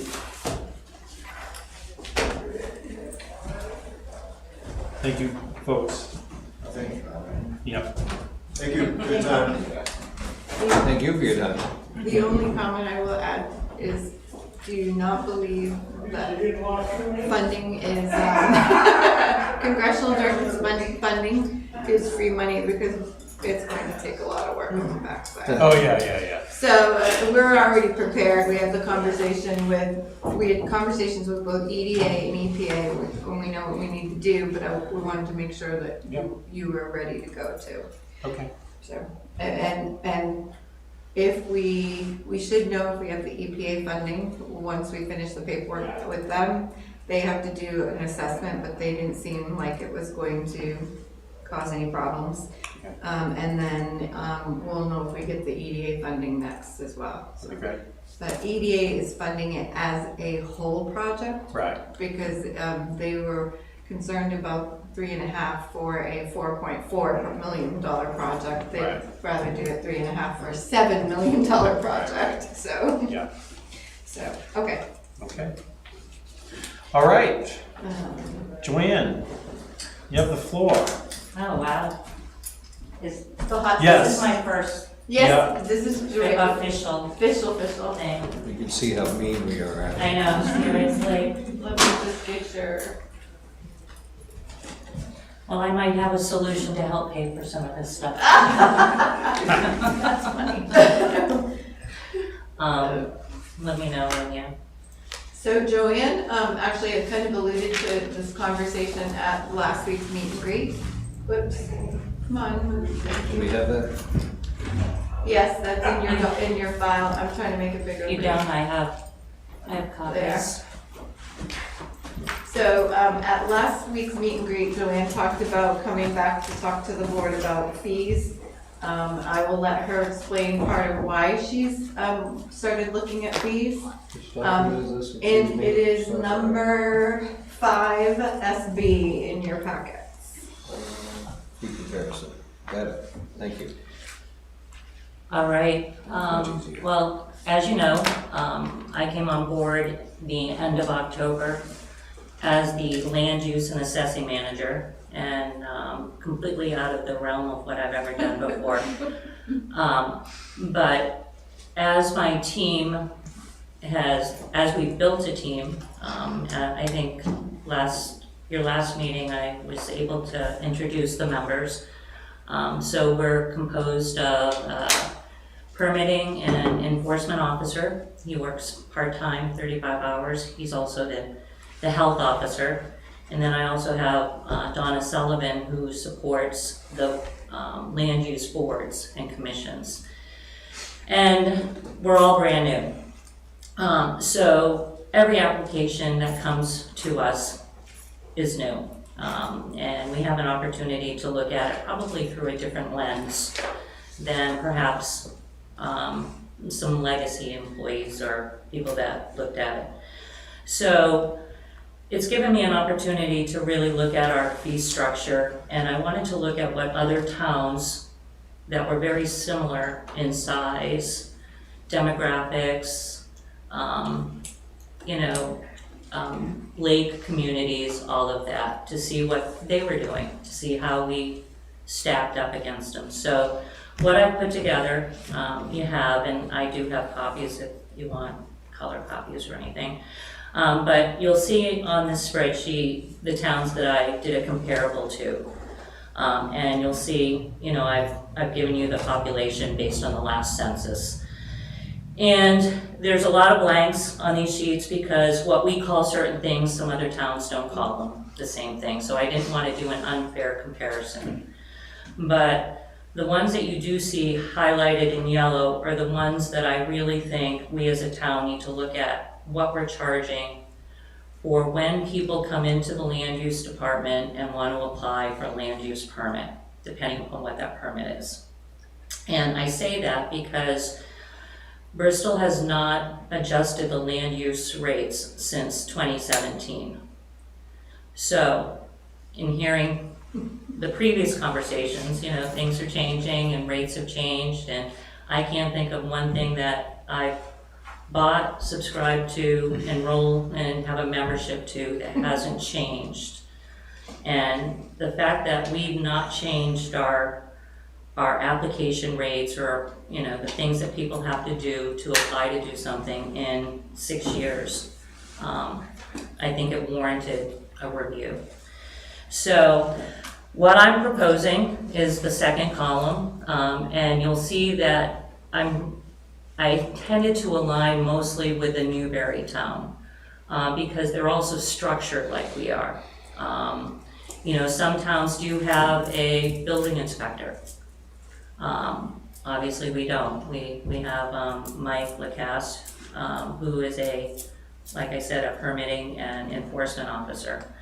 So I think these are fair rates, and I'm really here just to kind of present my methodology behind it and my thinking, and have you guys take a look at it and kind of ponder on it and stew on it or noodle it over. But another thing that I also wanted to point out, what we don't do in this town, that came to light for us being newbies, is that when we were made aware of a resident doing something in the town of Bristol, and my whole purview of my job has changed. I can't drive anywhere now without going, I wonder if they have a permit to do that. Or, and then I come back in, or I'm snapping photos and everything else to see if there's a permit. So right off the get-go, there were things that we looked and we saw that people they hadn't applied for anything. So we send out the letter, we do the letter process. And some of them were really difficult to come in. People were like, just, I know this is recorded, but like, screw you, catch me if you can kind of thing. And it's just really difficult to enforce. So looking at what other towns do also is, and then when they do come in, let me backtrack. So when they do come in and I say, well, a land use permit, or this is gonna cost you $25 or it's gonna cost you $50, there's real no sting to it, because it's the same as if they came in right from the get-go and did the right thing. So this way, I'm asking for us to consider doing an after-the-fact compliance fee. We can name it whatever. That's just what I've seen other towns name it. And you can see what other towns do charge. It's kind of all over the spectrum. But I'm suggesting we charge a 2 times whatever that permit or application fee was. So, if somebody needed to get a renewal permit or a driveway permit, Another one, sorry. I'm suggesting we 2 times what we're charging somebody that's doing the right thing. Other towns are doing a much steeper penalty or compliance fee. So these are just some of the things that we highlighted. So the ones that are highlighted in yellow are the ones that I think we really need to pay attention to and maybe consider changing the rates and adopt rates closer to similar towns around. And it puts value on what we're doing too.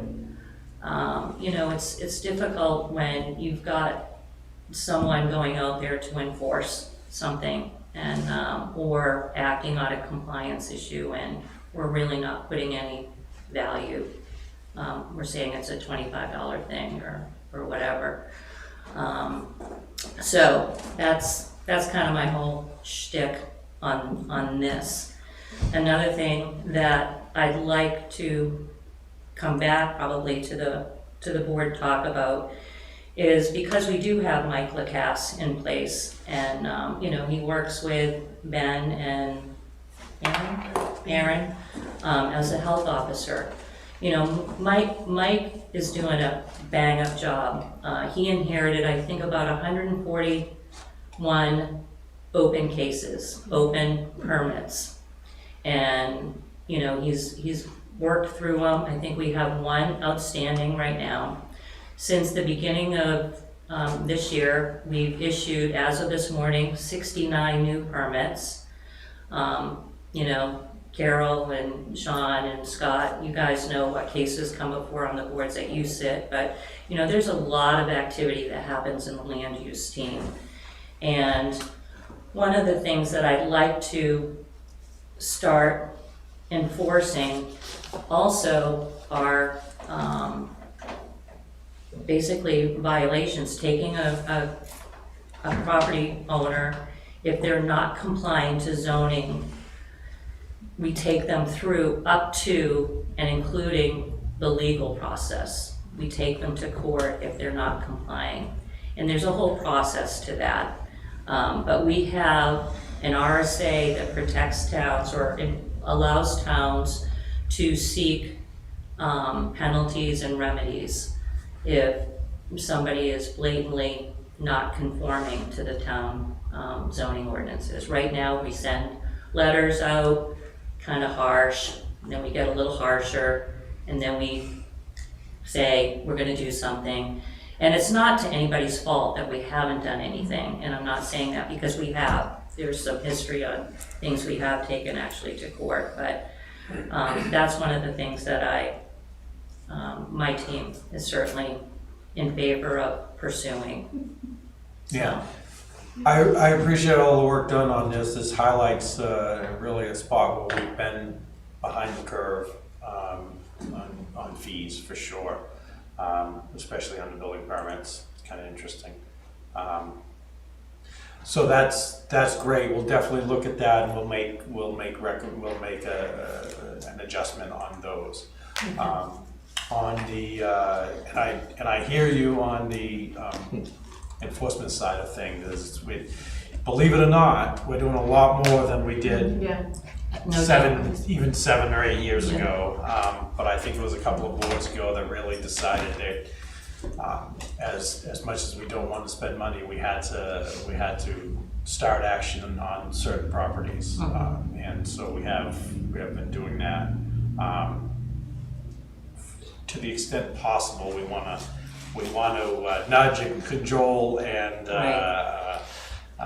maybe shame people into compliance. But when the time comes, we do have to decide on certain projects that we have to do that. So we're totally in line with. And I think it sends the message too. I think. Again, it's not to say we haven't done it, but I think it's been dormant for a while. It was so for a long if it time. starts, There's no question about it. If we say, hey, we are going to take action, and they know we have taken action on previous situations, it has a little bit more teeth to it. So that's true. But any questions regarding the fees or anything else? Are you ready to adopt them tonight, or? Well, we can do that. Or do you want to wait till? If folks had a chance to look at them, are there any concerns? So I'll just ask, I hear everything you're saying, but it's also good to keep all the charges for our residents as low as we can, as a general rule. Are you? Can I add something too, because I've read to tell you, I think we've read to mention, some of the application fees look like they've gone up a lot. What Joanne's done is include the newspaper fee into the application fee. So there is an increase, but it includes the $65 newspaper fee. So if the newspaper changes again, we don't have to make adjustments. It's included in the application. Sorry. Go ahead. Right. So my observation would be that you're short-staffed for all the work you do. Would it be fair to say that from 10 years ago, our land use people do more than they did? Yes.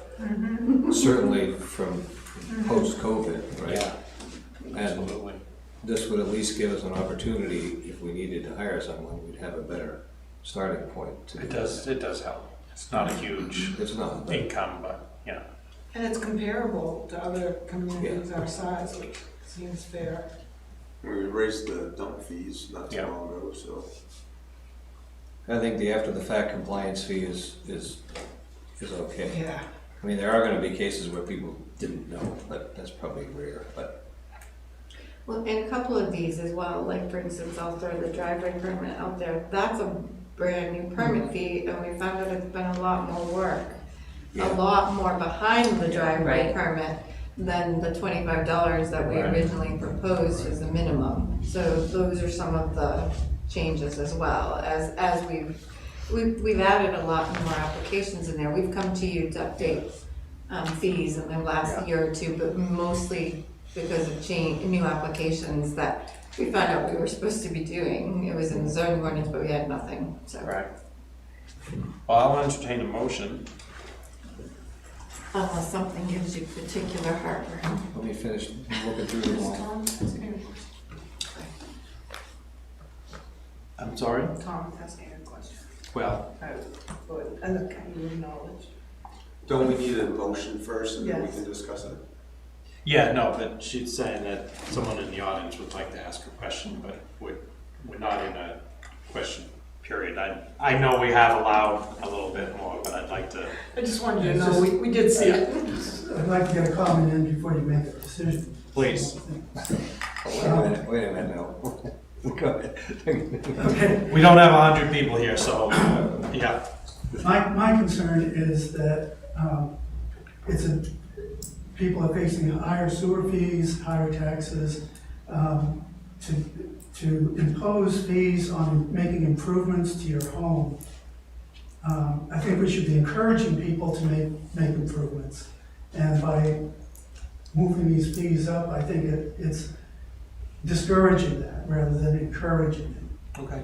I certainly agree with enforcement and the after the fact, people should be doing the right thing, but I just think the basic fees should remain low so that we're encouraging people to improve their properties. Thank you. So that's my comment. Yep. Any motion? I don't know that encouraging people to improve their properties is our job. Well, it's discouraging if you increase the. It's just not, I don't want to have back and forth with, 10-4. Yeah. Yep, okay. yeah. But you feel free to make that comment and. During if we- discussion. Yeah. Yes. But I was gonna say, the options obviously are, if you wanted to wait till you have a full board to vote July 6th, we could certainly do it that night. Or if you're comfortable with this tonight. I would like to sit on it until the next. Yeah. Yeah. And you can look at them more specifically. Right. And see if there's anything that you might wanna see stay lower. Yeah. Versus changing. Right, yeah, I mean, these were obviously looking at all of the fees and comparing them across the board. You'll see there were some that I felt were in line. And then So you need a there's, building permit to say renovate your kitchen? If it's I'm sorry, over if it's over $2,000. Really? Yeah. Huh, interesting. Yeah. Can somebody go look at I mean, the assessor's been inside, so it's not. Well, see, that's another interesting point that you bring out though, just, so an assessor comes out and obviously your assessment is reflected on any improvements, but there's no obligation for them to come back to us to say, hey, by the way, we've added a shed to this person's assessment, but there's no building permit. Right. Right. So, In the past, we used to review Yeah. when the assessors change, we get a list from them. So we've Yeah. talked about that, they would be able to do that more going forward. Right. Hopefully, but. yeah. I always thought anything you're doing inside was. But I do tell people that you're better off letting the assessor in, because if they're gonna make a judgment call, it's usually not gonna be in your favor. Highest and best use. Yeah, yeah, Well, I was an after the fact. yeah. I did a bunch of stuff on mine before I came to the town. And I got hired for this job and I was reading everything and I'm like, oh my gosh. But similarly, I didn't. Give me your application to approve. Yeah, So- it's like, Okay. One more question. Yep. So, could this be based on how many hours you spend on these things? I know that's a moving target. I think if we base it on the hours you'll spend on this, the rates would be higher. It would be higher. oh, most, it would be higher if you spent the amount of time that you have to spend, maybe depending on the size of the project, how many of the site visits you have to go to, or if I know they what that do is. something wrong on the project. Absolutely. So, Okay, let's all take a look at it, and we'll discuss it and vote on it next meeting. Thank you. It's a lot of work. Thank you for the work. Absolutely. I'm are you sure. available July 6th? Okay. Yeah, we've got meetings the 5th Oh, and that's right. the 7th. Yes. I'll leave these with you if anybody wants to. Does anybody want the actual color? I can't print the color, she could, so. 400. Hey, Joanne. I'm here from the Yes. I'm gonna bring that up. That would really, I think, I've been dealing with a compliance supervisor too. Don't make me get mad. You got to take one Yes. for Rob. You wanna give one to Rob, It's or- not something. All to right, see. thank you. Bye, thank you, Joanne. It's in there, right? It's in there, it's just not color coded. It's not colored in, well, in there it's color, but Okay. printed it's not, because it's like. Can you send that to Rob? It is. Okay. He got everything, even, and then called me and told me he wasn't gonna be able to make it tonight, so, but. Right, okay. um, We did the purchase order. Fire department change order discussion. So, some of this was not in your packets, but they are included in, I believe I put them in your file. I like how the fire department takes the heat for this, even though it's. Well, it actually is, I put it under fire, but Yeah. we're both here to talk to you about the change order. Yeah. And so I think if you look under SB 07 SB1, it is the actual change order, and then there is also, I put the contract in there just in case you need to refer to anything. Okay. Then there's under SB1 also, it's called the PCO breakout. And then, whoops, too high. And let me just share these screens and then take it away, Ben. Yeah, so I think at this point, you all got the update that they ran into some ledge at the building site, which was conveniently located right along the back wall of the apparatus bay and mechanical area. Couldn't have been a couple feet this way or even this way. So we got notified of that pretty promptly. They started work on removing it. Gruen's opinion, and kind of right, is that certainly unanticipated subsurface conditions would be an additional charge. I just want to include, in all fairness, I don't know that it's, anything we want to necessarily take on, but that's up to you guys. My opinion is it should have been anticipated. We paid an additional $8,700 to do additional geotechnical studies. When you review that, so I had to get the report clarified. I didn't look at it, I read the report first, but there was an error where there was 2 boring 3s cited.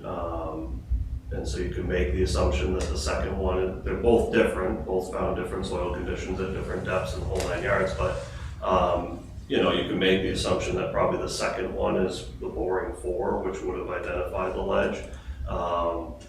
But I didn't want to make that assumption. So GSI, who's the geotechnical company, clarified that, sent the report back, and the question that I had was, within that report, they did 6 borings total, and pretty much in every other case when they ran into resistance, there's a note as a part of that log that says ran into resistance, bedrock in the spoon, or so on and so forth.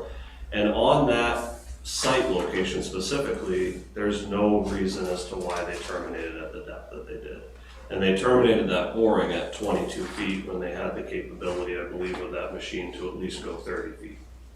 When you then look at the map, you say, well, you know that it's 22 feet from the boring location, that elevation, to the parking lot, the previous parking lot, right?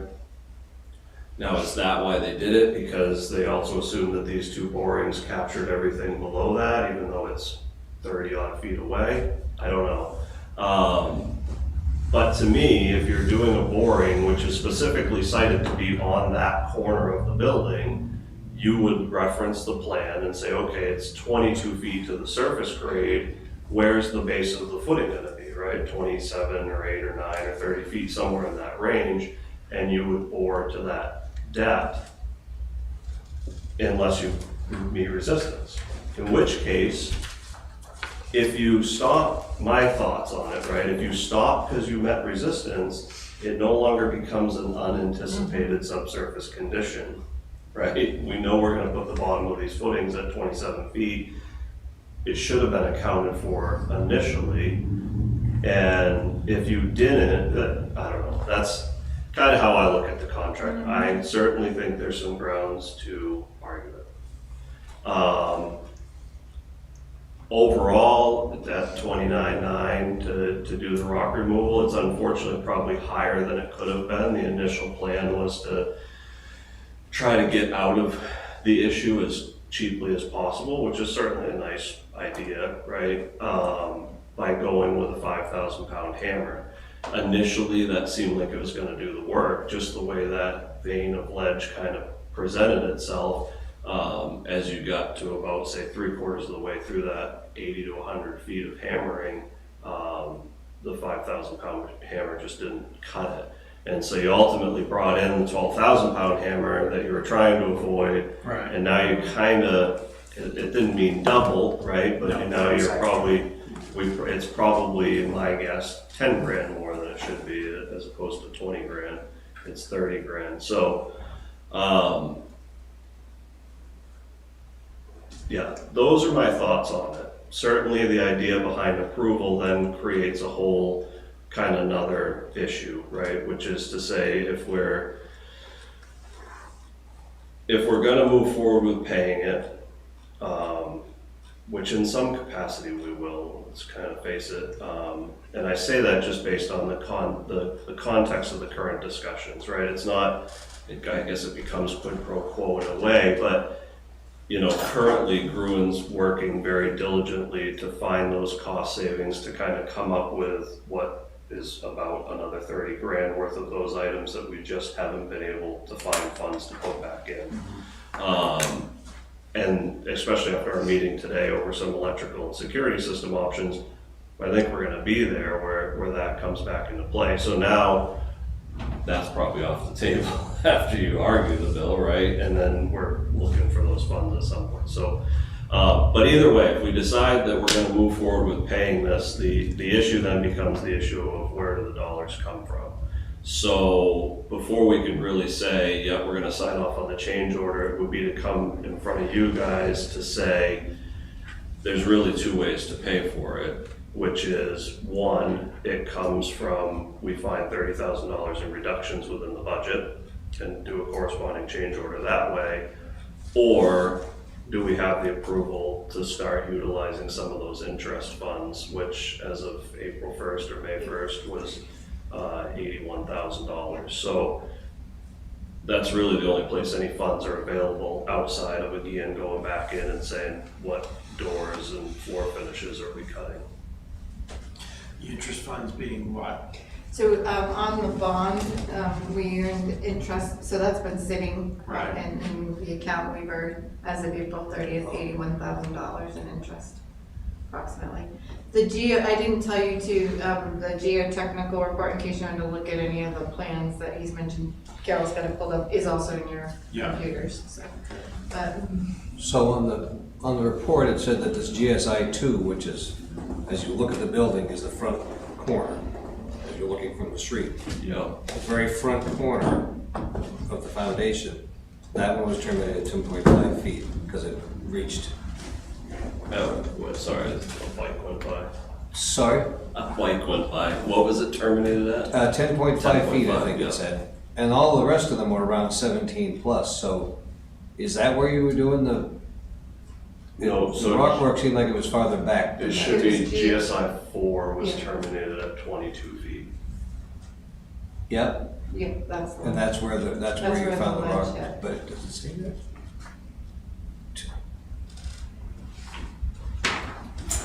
It says no recovery at 22 feet. Yeah, they're saying that, where he says, well, 15 feet dense light brown medium sand, sand gravel, 20 feet, no recovery, so that means, he said that the drill rig auger will stop because it's encountered refusal bedrock. And then he goes on to say, although it was stopped at 22 feet, did not retrieve any rock in the split spoon sampler, so that's what you're No reading, recovery. no retrieval. no, But- okay. So that is GSI 4 is the back corner, Correct, yeah, and that's where you have the problem. yeah. Yeah, and then it ran then north, right, and just, is 3 in the parking lot? Or if you're looking at that map. 3 is the other corner, as you're looking from the road, 2, 3, 4. Do you want me to pull that map up? The 1 is kind of in the middle of the apparatus bay, maybe? Yeah, so, and it made sense, right, that the way that retaining wall ran, you kind of had this spit of land that came down, so you could go over that, southeast corner, but you wouldn't really be able to bore here, so the closest they could come was that retaining wall, which you're then, Oh, right. 20 odd feet or something back, Right. and then that vein comes through this way, so they missed it over here. There was nothing over, well, there might have been something that was like 15 feet deep and they only needed to go 5 there or something. And then here, they just went probably 6 inch shy of where that bedrock, because it was probably 5 or 6 feet of bedrock to get below the footing level so that they could re-gravel and then pour the footings. I mean, somebody mentioned last meeting, maybe it was Bob. You've only done, what, 4, and then boring 6 and 5, 6 and 3, those are older, is that what the B3 and B6 are?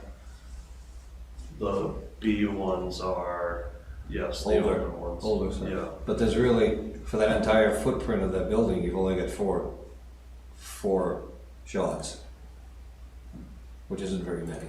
You could miss it. My point is, Yeah, and it certainly happens. I was talking to Kevin McCaffrey, who built a fire station in Londonderry and had a very similar, thing happen where this boring missed it, this boring missed it, and, it was relative to some bad soil conditions, but had they stuck one here, they would have also then found that they were gonna deal with ledge down the road, to me, I look at it and say it's unfortunate that we also paid that additional money for the borings, which were sited pretty well Right. on top of that spot, and then to have missed it. And I don't make a living reading geotechnical engineering reports, so maybe I'm missing it where it says that's why it stopped, but then I say, then logic says, well, then you knew it was there. Well, Bob, do you have, Were they not, when they test bore, how many holes did they punch? where the building is, there's 4. Only 4 in the whole building? but there was others around the back and Yeah. Well, there's around the rest of the site. So they should have test bored the footing line, period. only 6, is that what I'm saying? 2 feet over cut, Looks like it. Sorry, Bill? 2 feet over cut. 2 feet below where you're going. right. That's what you should be doing, is that what you mean? Yes, sir. That's what, then you don't run into this situation. Right, Or you know it's there before you get to it. right. Well, we have some I think we have some concerns with the geotechnical work, but one way or another, we have to pay for Something. something. Right. Let me go back to that now that I switched, so. That's the change order. Yeah. What's line number 8, growing? Green, Overhead and OH and P, overhead, Yeah. what's OH and P? They could drop that out of it. Yeah, they could. That's the problem. Overhead and What's OH&P? Parts? I don't remember what the P is. It wouldn't be parts, no. No. Oh, it's overhead and profit. Personnel? No. Yeah, so it's that, one of it's 7%, one of it's 8%. Oh, right, Yeah, right. yeah. And actually OHP might only be 8%.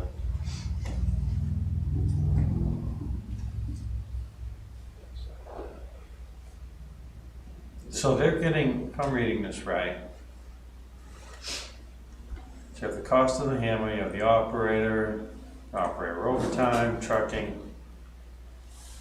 overhead and profit, self-performed work. Is that, Let's see if I've seen it. so you have S ledge removal and O ledge removal. How much ledge did they take off? That, sir, I don't know. I know it was several truckloads. And that's by the cubic yard. Yeah. So Morrison didn't haul that off. No, they did, as far as I know. Yeah. But the way I'm reading that is overhead and profit, is that self-performed work? I just What closed. does that Is that mean? on the Something chart? Bruin did? Let me just, there's the other breakdown, Ben, does it say more in it? The breakout. It looks like, is that the actual, not grunt work, but The only thing in the brake work is it refers to is it's a 10%.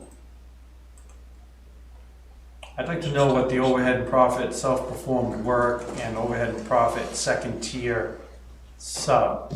Well, it says they all went, those went to Morrison, if you can read that. Oh, I do see that, yeah. Yeah. Morrison, okay. What's New Hampshire rock reduction, where they take it to? Probably. No, so Morrison brought in New Hampshire rock reduction. That's which the was- hammer. Which was the Oh, okay. 12,000 Yeah, pound, yeah, that makes sense. or the 12,000 pound hammer along with whatever. I certainly would question Groen taking a profit on that. I feel like we've been really patient Yep. with many of the obstacles that were on their end. And it just doesn't feel right for them to take another cut of something that we should have known about. What is that number? 15%. Yeah, no, what is that number? 3,900. Here, I go back to the other sheet. You mean how can much see for it better. drone? Yeah, what's the total minus that? 26,000. Yeah. Yeah, Yeah, but even then, there's another 1,600. well, that's. No, that's that went to Morrison. Oh, that was Morrison. Yeah. Everything but line 8 went to Morrison. I mean, My suggestion is we approve of this change order minus their overhead profit.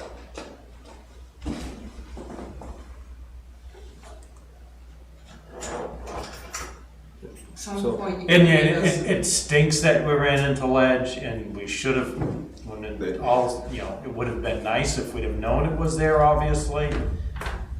And I'm sure Bob will tell you, things happen. They do, Things happen. they do. And we need this project to continue and keep moving forward.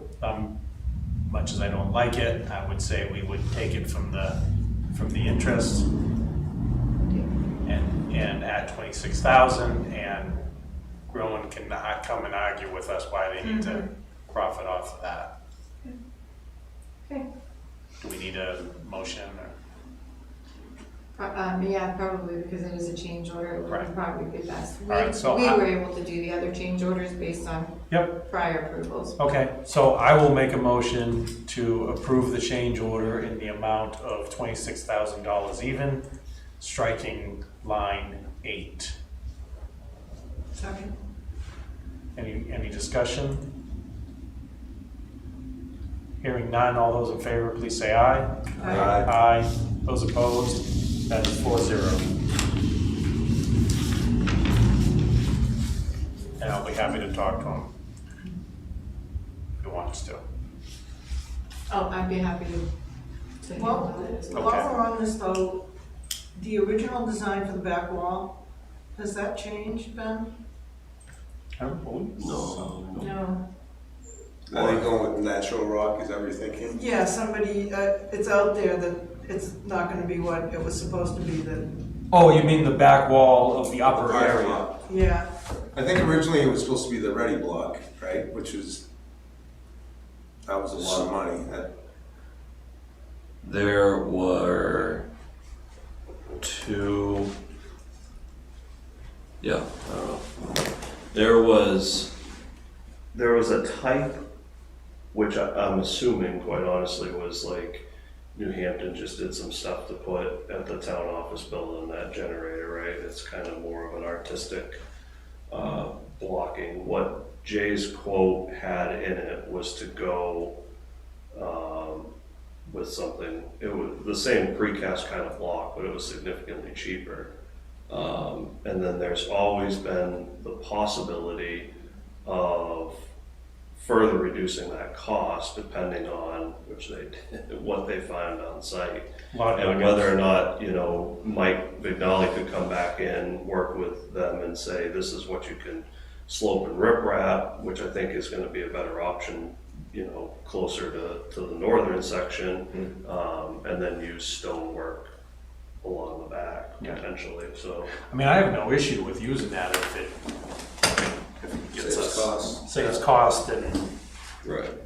I mean, you can look at, those blocks are nice, but they look like a fake block that's been sculpted to look like a, like a rock. Right. And you have someone, craftsman that can operate and build, this is what they do, and I trust them, they have the work they've done in town, So there's been no official discussion on it yet. I mean, I know that it's the blocking that was built into the contract, into the plan was significantly cheaper, and whether it was just Jay's pricing on it or something. And then again, if they come to me and tell me we're saving, half of that by using on-site stone, then to me, right, I think it'll look fine, and quite honestly isn't really gonna make a visual anyway, you're probably not gonna see it. Right. Right. And hopefully there'll be a building in the way at some point. I've been wondering. That's going. We got footings and they're working on the. Shows everybody I've talked to out there. Yeah. Okay. Sorry. All right, very good. I'm assuming that you're here to talk about the Alexandria Reserve. I'm just here to listen. Oh, okay, great. I'll talk over later. Under SB 07 SB2 in your packets, the chief drew up a program introduction overview, but Ben's here to do the presentation. Yeah, so if we go back to like the strategic plan that we looked at, whatever year that was, 21, 22, 23, no, 23, 21, 20, something like that. It calls for a lot of staffing changes. A lot of that discussion with George, with Jeremy, and various other people involved in the contract towns were, what can we do, whether it's to, kind of meet the needs until other staffing is brought on, or hopefully potentially what can we do to meet those needs and then avoid any additional staffing, whether it's forever or for a longer period of time. And one of those things that's been talked about for quite a few years now is, especially and I give George a ton of credit, he's done a great job recruiting over in Alexandria, as well as bringing people up to speed as far as their certifications go. So it's always kind of been the case in Danbury. Danbury's got a great fast squad out there, highly trained, do a great job. But certainly they contract out their EMS. They're not super interested in staffing ambulances and whatnot. Otherwise, we probably wouldn't be doing it. And so you have those available resources to say, okay, listen, second calls are becoming more frequent. Third calls are becoming more frequent. For all those reasons that we talked about during the strategic planning stuff, we've gone from like 100 to 125 additional, second EMS calls a year to over 300 for the last couple of years now. A lot of that is that there's specialty care that just isn't available at local hospitals. And even less so over the last couple of years with some of the other local hospitals. To where, it would be a cardiac event, maybe a significant trauma that you couldn't get a helicopter to. That's when you went to Dartmouth or Concord. It's becoming far more frequent that we go to Concord or Dartmouth based on services available close by. For most of those, I'd rather go there, right? I would rather bring the patient to the hospital they need to go. There's some argument as to whether all of those need that. I said it, I don't care, I really don't. Because it puts a huge strain on our system. I understand that their systems are strained too, but far less impactful for their systems to try to figure it out than ours, because quite honestly, the only answer is more trucks, more people, and that's a big pill. So to kind of meet that need, you look at it and you say, well, listen, and part of the reason we're staffing, say, one provider during the daytime, additionally on the weekends, is the idea that when you look through the data, you get 0.7 call or off-duty responders for your average second call. Well, that means for the most part, you're getting one. You're just not often getting that second provider that you need for a call.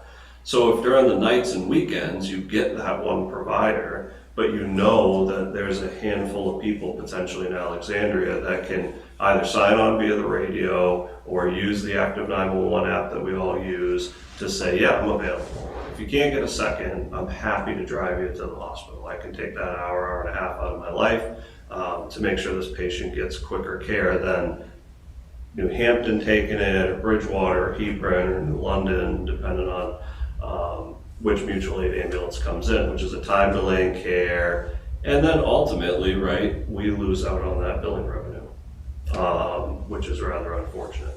So the idea would be, and as George has developed that department, quite a few members, whether it's George in his full-time capacity or previous call members, but quite a few of them have also come on board with Bristol to be call members or per diem employees and work a shift or two here and there.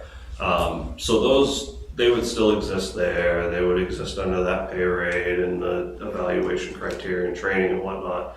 But he has 5 or 6 members of his department that are willing to sign on to this program, become these reserve EMS providers, that we would then make Bristol employees. They'd be like every other part-time member, just with some lighter requirements, right? Like, we can't necessarily say a call member has to make a certain percentage of calls. This is going to be something that right now, maybe 8, a dozen, maybe 20, but probably not any higher than that times a year is when you utilize it. Well, if you said you got to do 5 of these, then we got people fighting to get on call. It just doesn't make any sense.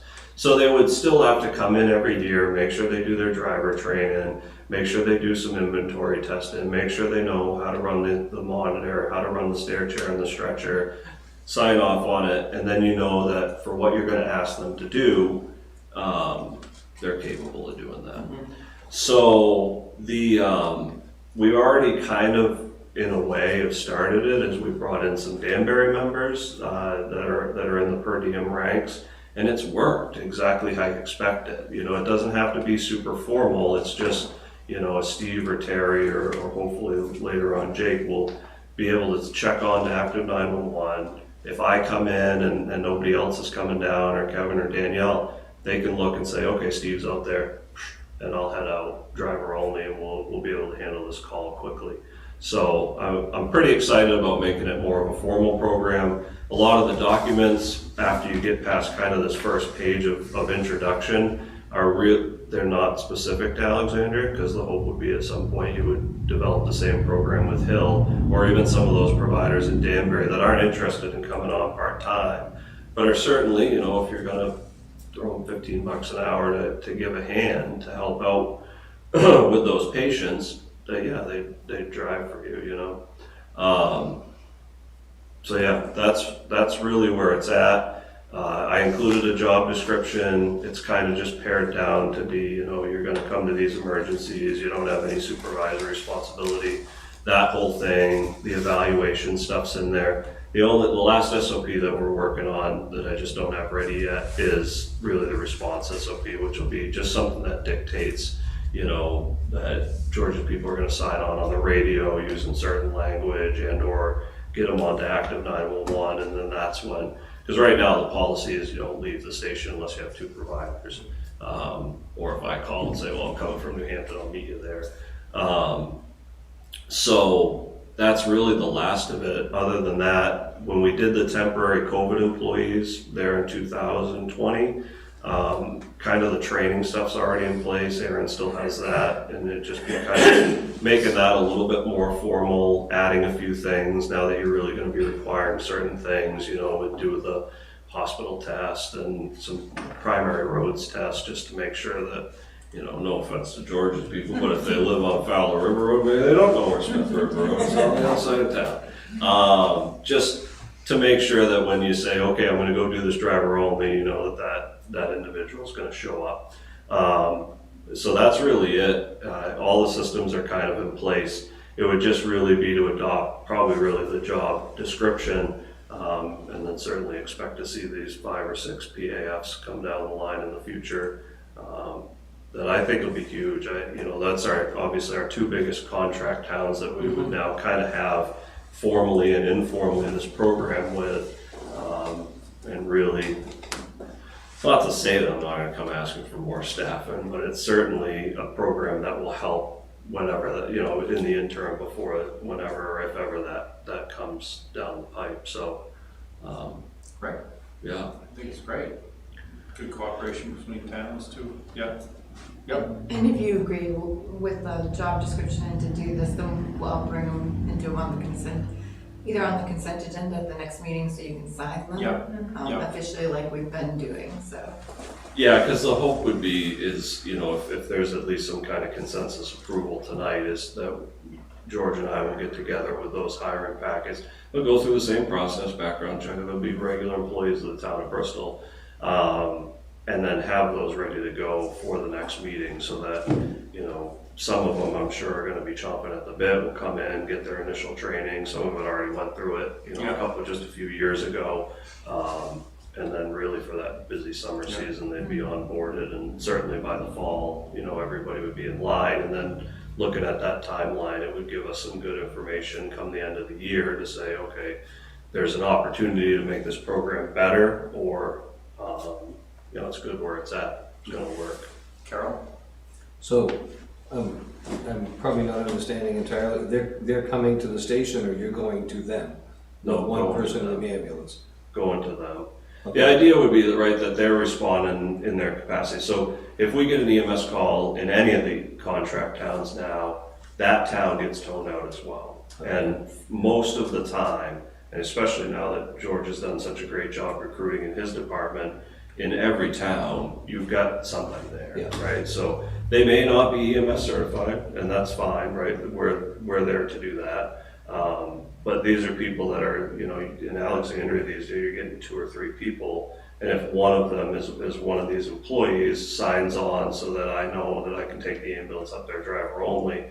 Now I'm not bugging New Hampton, and there's not a delay with New Hampton getting, because this is really, it's nights and weekends issues when those towns aren't staffed, Bridgewater's not staffed, Hebron doesn't have anybody around. So, they would just meet you there. And, I think there's an opportunity to expand it down the road to help maybe even cover some of our other calls.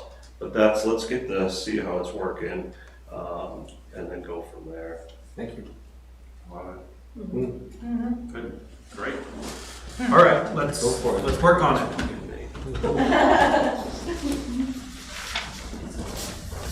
Notice you finished on that one.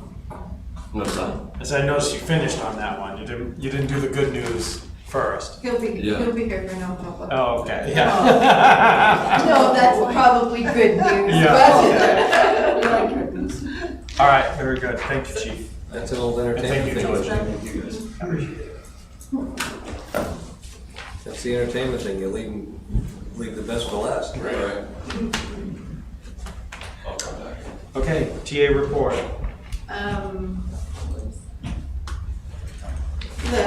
Let's start with the building updates. We already talked about the public safety building, but the committee is going to start switching their schedule up a little bit.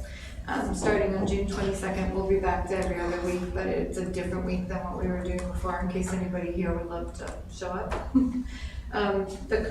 Granted, Rob's your appointed person, so you don't have to. The current fire station, there was an incident with damage to the building and to the truck. The truck is minor damage. The column next to the bay doors is going to probably be a little bit more. Saw that today. There are pictures. I have pictures I can certainly share about what, but I figured I would just let you know that we are working with Primex to figure out how to get them addressed and fixed. So, vehicle updates. I figured I'd let you know in case you saw it sitting on the side of the road. I did. Yeah. Saw they had a bad day. Yeah, they did, but it was a flat tire of all places on a nice corner on the side of the road, but it's back on the road, so. Employee department updates, New Hampshire DES sanitary survey, we talked a little bit about it because it was the day of the last meeting.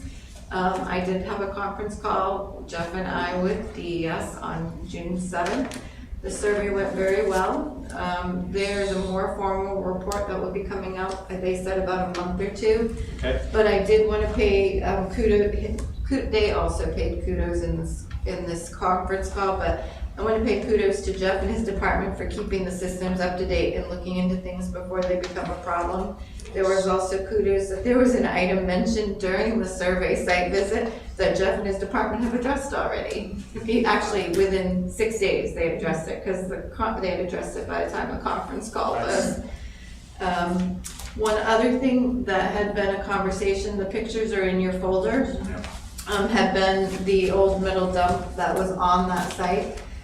DES feels that it will potentially cause more harm than good to try and dig it out, so we're leaving it right now. Jeff said once the ground is frozen, the water sewer department will see if there are any items that can be pulled out, but for now it'll remain, and those pictures, if you care to look at it, are TA1, and there's about 8 of them. What those? It's been there forever? It's been there forever.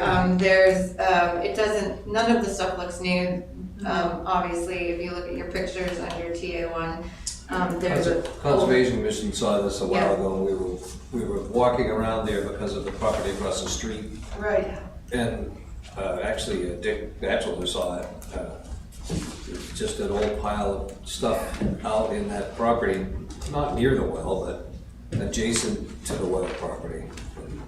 So there's some Jeff said tires. that they had known about it years ago and decided to leave it. Yeah. So, But if whatever Jeff said, once the ground's frozen, if anything's sitting on the ground that they can pull out, they will pull it out. So, but the DES agreed that we shouldn't try and dig it out at this point. yeah.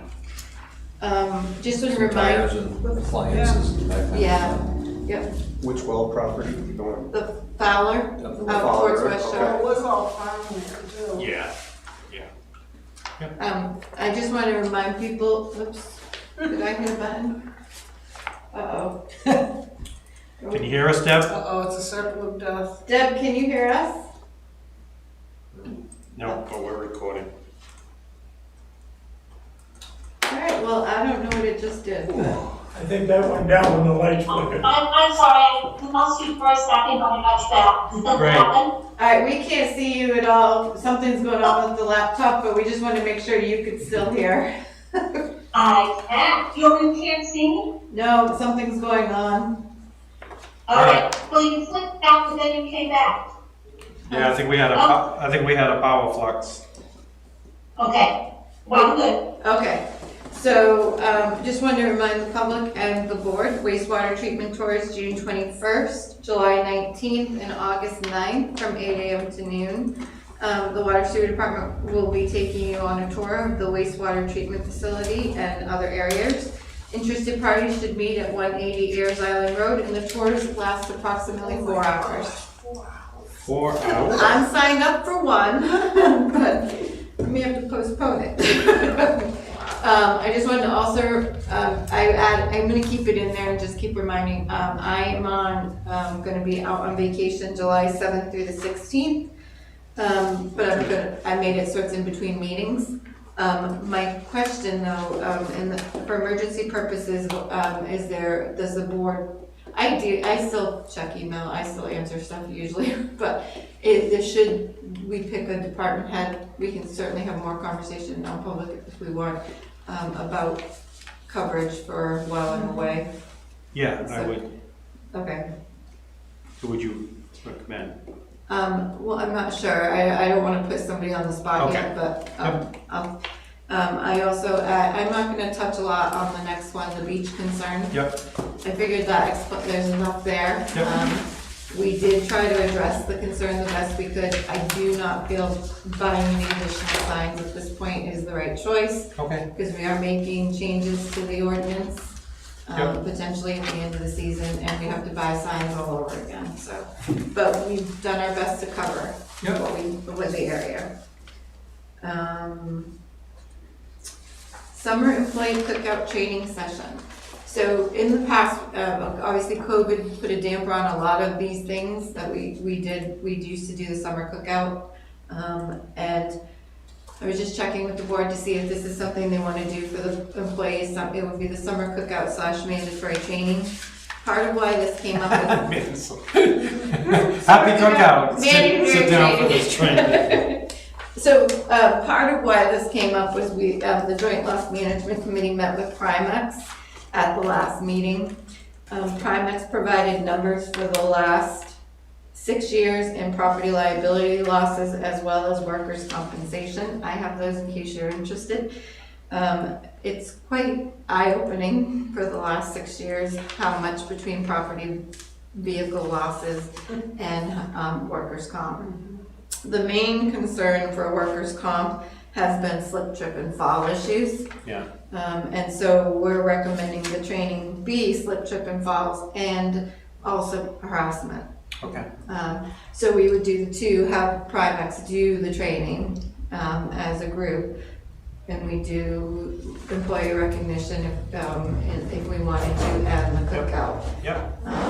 I think that's good. Right. Yeah. So I figured probably closer to the end of July, since I won't be here to help schedule it. So if you're good with that, or you don't want to miss it, or mandatory training. Especially for that. I can do. I can wait until August if we want. Let's look towards the end of July. End of July? Yeah, Okay. I hate to push it too far. All right. We'll get some dates out to everybody and see. Okay. Land use items. These are reported from the June 1st meeting. Just a follow up. North Main Street campers land use is working on. I don't have a full update yet. Hall Road, again, no update. We're not getting responses from DES. DES, the only response we got is they believe that the area could potentially be a wetland. However, they have not been out to review the property yet. And as of this meeting, there are no further updates. So I'm gonna stick Carol on them. Well, I talked to the Director of Water Division early this week, or late last week, and he said he'd get the compliance person on it. Although I know I talked to him when he was on the road, could tell, so maybe I will call them tomorrow. If you want me to call them tomorrow. If you, I would love it. I told Joanne we were gonna ask you to do it, so. Joanne's been trying to get them to respond, and it's been. I like we believe. Potentially. We believe it potentially could be a wetland. Possibly, might be, right. Yeah, we knew that, but us experts already knew that piece of it. North Main Street does, at the end, there was questions about the camping. Yeah. They do have a temporary camping permit, and they do have restroom facilities included in the camper. So restroom facilities included in the camper, what does that mean? So they have a septic They tank. have to have an approved storage, and normally, I don't know if this is what's happening, but normally what happens is I require them to provide proof that they're pumping it or dumping it in an appropriate location. But it wouldn't be on the property? No, it's a contained facility in the camper. Right, Right, so they so have who's coming to upon it? physically drive that camper out of the property to go dump. Or, I can't tell you how else they could do it, but they could probably drain it into a bucket and go dump it at the, they can pay, it's so much a bucket, it's like, they can go to this, they can take, there are people who do this, that's why I know this. They can take a bucket and they can go and dump at the, and pay a fee to dump the bucket in the town. So most of your trailers have got 2 tanks, a gray water tank and Yeah. and a toilet tank. Yeah. And they're 40 gallons apiece, roughly. Depending on the size of the camper. Yeah, The size of the 35 to camper. It depends on the camper. So when we go, the 2 of us can make it a week, up to 8 or 9 days. If you're really careful with washing dishes, the gray water tank fills up. Yeah. So we can go a solid 8 days with just the 2 of us, and we're okay. And then your options are drive it somewhere and dump it, have somebody come and dump it, or they make little trolley tanks that Yeah. you buy. Mm-hmm. They're 30-gallon tanks. You can get them bigger, and they have wheels on them, and you can take them and put them in your pickup truck and drive it somewhere. Okay. So there are, or you can do it with a bucket. I can't imagine that. I know where that company is, but, but, so they do have a temporary camping permit, they do have, the requirement for the temporary camping is they have to have some approved septic or restroom And I facility, so. guarantee you, most of the time, they're walking across the road. Well, so when they were camping, they were. Yeah. And that, we couldn't dispute that until Right. this new zoning ordinance was adopted, now we can. Okay. So, they can't say that they're using the town's facilities because we're parked at the beach with our facilities, they can't do that, they have to have them on their property now. I understand that, but it But- doesn't mean that they're not walking Oh, across. yes, Yeah. yes. I'm still using it. Well, same thing we do camping. Yeah. To try to minimize the tank. All Yeah, the you way go down to the- yeah. That's right. Yeah. There you go. Okay. Other assessing and land use items, their next newsletter is out, and that's under TA2, if you'd like to take a look at it. Finance items. I'm bringing up the auditors again. So, we've already gone over the options, but I put them in there again so that you could read them if you needed to in the TA report. I can tell you what the recommendation is at this point is to not do anything and wait and see where we're at next year. We have some concerns about trying to fix this year. You're not talking about the audit, you're talking about the procedure audit, right? No, the audit. So the audit, for the past 10 years, you've Oh, had with that the issue with outstanding the, obligation. yep. So we wanted to try and resolve it this year, and the options aren't gonna, they concern us. We wanted to start resolving it Yeah. last year, and DRA said you can't do that. Right. So the third option is a new one. So the first 2 options were the prior period adjustments, because DRA said you couldn't do it on a warrant article.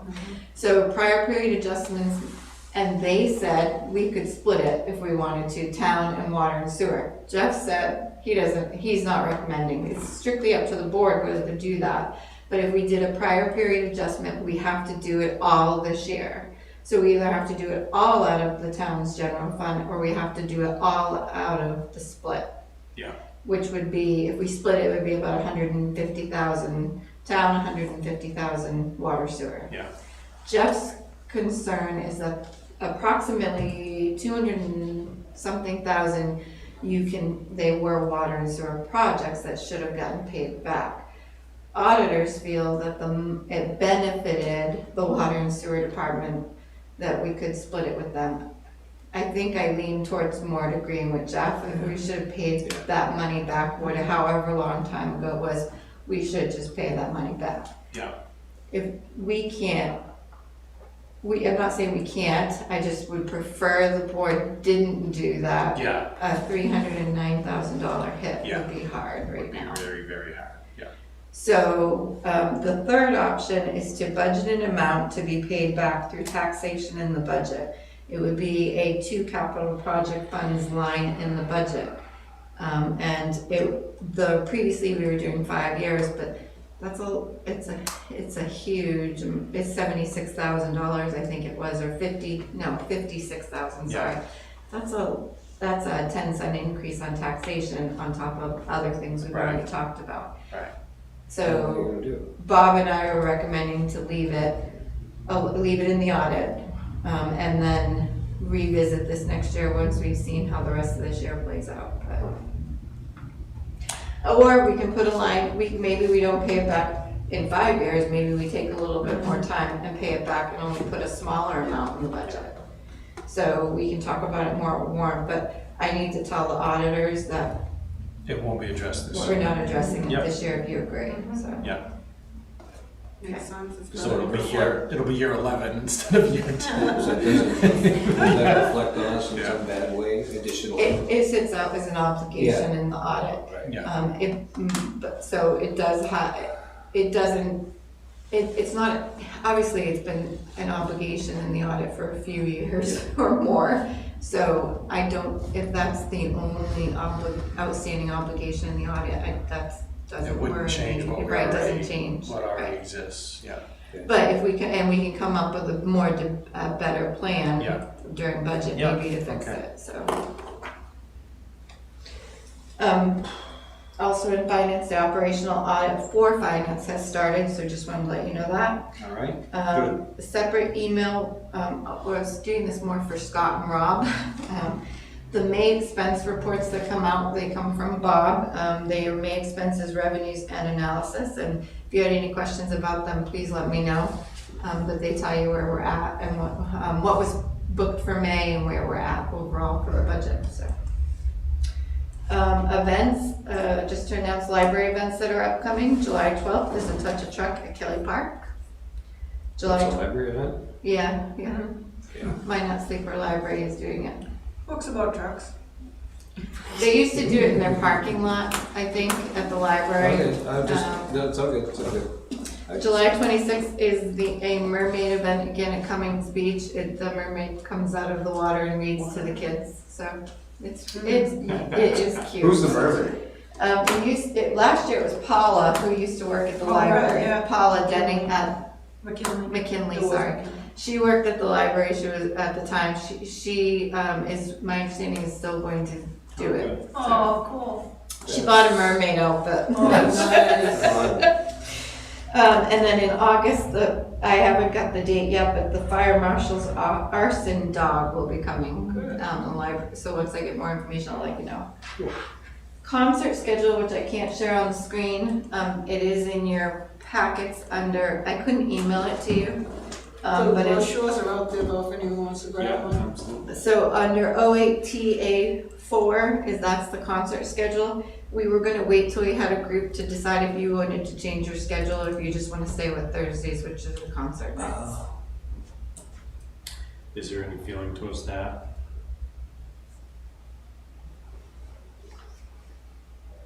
Les, I guess you. No. I'd have to say, What? our softball schedule will align perfectly right now with our schedule. Oh, too bad. All right, we'll keep it where it is. Which I'm fine with, but I wanted to make sure that We haven't changed it in the last couple of years. Yeah, So I don't see any. I haven't been to a concert, like, I listened to it during a softball game, but that's it. Yeah. Do we have a meeting the 29th? We do. No. No. We've already done our two for the month. Yeah. But Don't the jinx us. 6th, and it's on 6th. Okay, Or so you no could, change, you we're could show up good. if you That's want, Dancing with like the I did last Stars. week. For, I have You showed up done Did you this, show I've up done for this. planning board last week? It's what? He was planning board. He came to last week. Conservation Commission. No. Yeah, I thought it was every other week, but then with the new month, the cycle changed. He wants to be on another committee. So I had a meeting last night and tonight. We can find a committee to put him on. yeah. All right. Household hazardous waste day, just wanted to announce again, Saturday, August 5th. They're still looking for volunteers to help with the preparation. And people can contact Tom Keegan. We'll put this also on the website.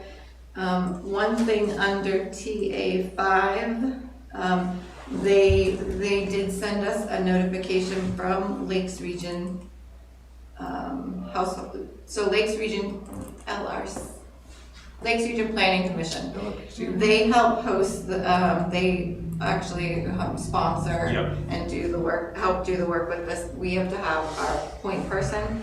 So some of the things that they're not doing for the 2023 site, they're closing one of their sites, and then, which is in Bristol. Bristol's still going, but due to the That's us, I think. yeah. Due to the breakdown in the contract with the state, they will not be collecting universal waste this year at any of their sites. Universal waste are things like fluorescent bulbs and ballasts, CFLs, batteries, and mercury-containing devices such as thermostats. So we'll make sure that we have that information posted as well, so people know that.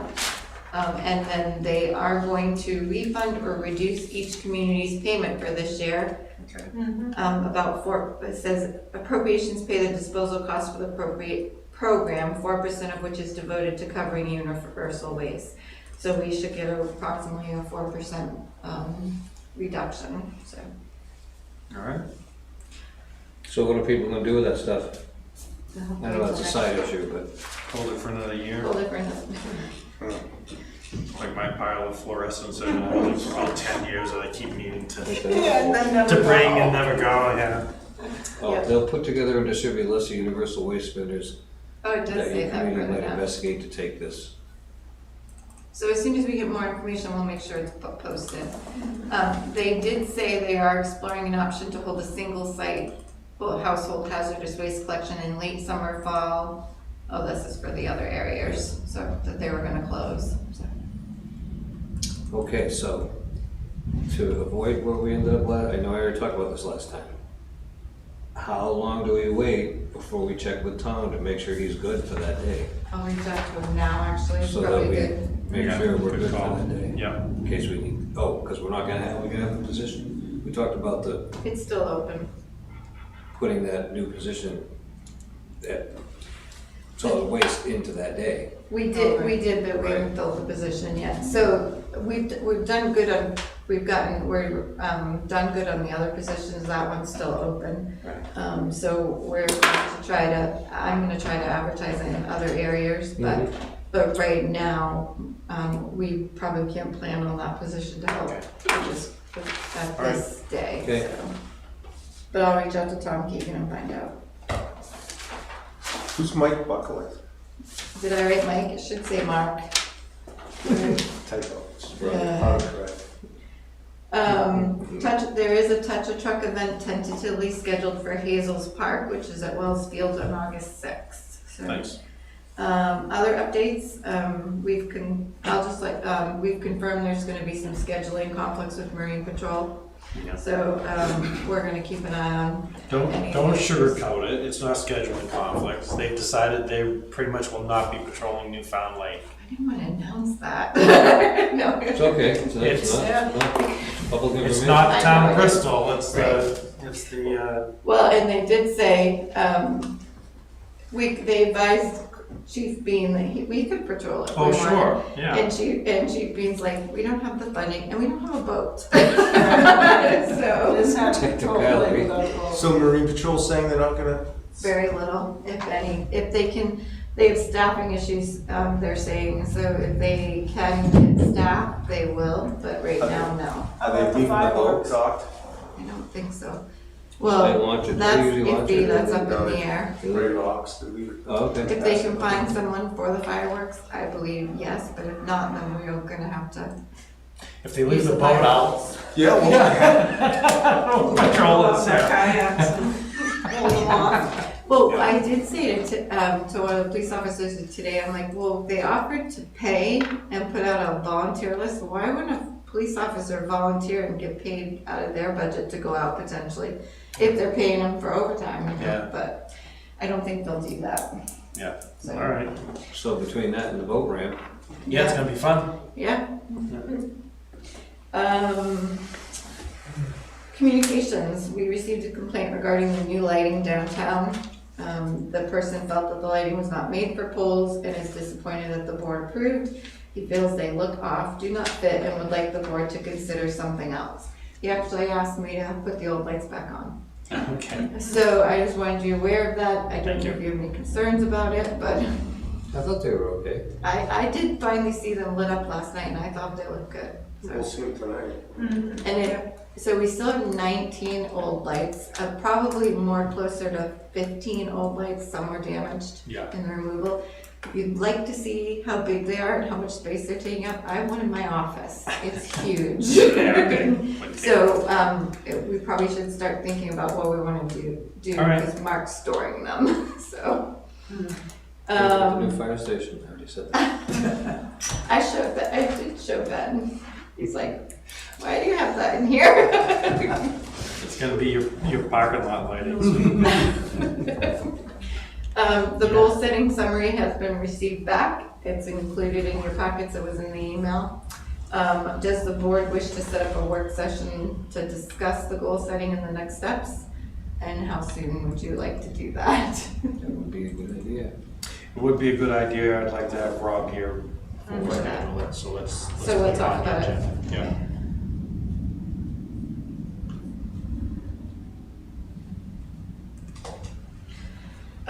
The next one is a complaint. We received a request to replace fencing. Yeah.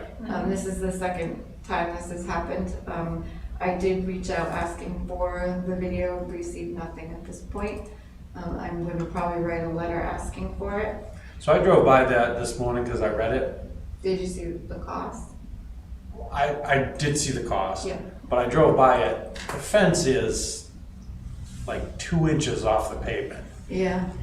And one of Mark's thoughts, depending on, we were gonna look at the video because there's an implication in the letter. Yeah. So one of Mark's thoughts was we continue to have an issue in this area and if we were ever going to have something surveyed, the road, like our road area surveyed, this might be one of them. Yeah. Because we have troubles on both sides. Okay. So that's something to think about, but until I receive. The fence is also, Is it in the right of way? how would I, It's right on this edge of the the fence is sidewalk. very utilitarian. Yeah. It's right So- on the edge of the sidewalk. And it is right on the edge of the sidewalk. So, yeah. So I just wanted you aware in case it comes up again, we haven't received the video yet. Okay. And then we'll go from here. Yep. I have something to add, actually. Where did I put it? But the insinuation is backhandedly, because we destroyed the fence, dogs are urinating on the yard and killing the trees. The police chief isn't here tonight, but he has served one of the dog owners, they were able to prove, and they have ticketed one of the dog owners for that, so. And it's not our fault, is my point. No. Right. It's not our plow driver's fault that that has happened. No. Okay.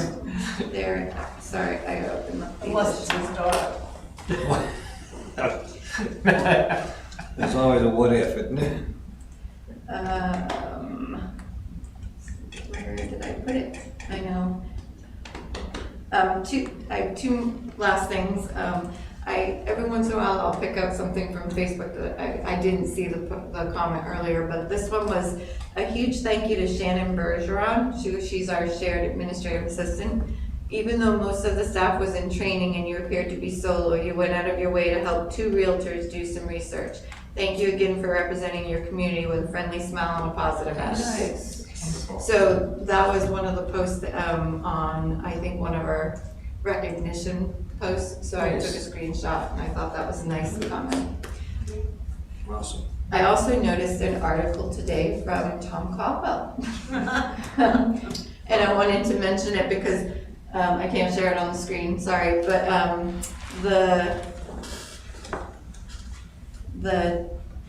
where is it? Division III Championship Girls Track and Field Team. So I thought it would be nice to say that they did a really good job and thank, I know we brought them in, but sometimes we bring them in, but it's the end of the school year. Yeah. So I thought it would be nice for us to at least say that, hey, congratulations. Absolutely. They did a really good job, so. Nice. And thank you for sharing For the the article. second time, right? In Back to Yes. back to back, yeah. Yeah, Awesome. so, Powerhouse. And Al set a school record Yes, at the yes, regionals. so Wow. two of the girls were, and they were recognized actually at the school board, and that's, and I happened to notice the article, so I wanted to bring it up at our meeting. So. Great, Fantastic. Okay. awesome. Yeah, two new school records this year. Nice. Pole vault and 200-meter dash. Nice. Must be that good water in town.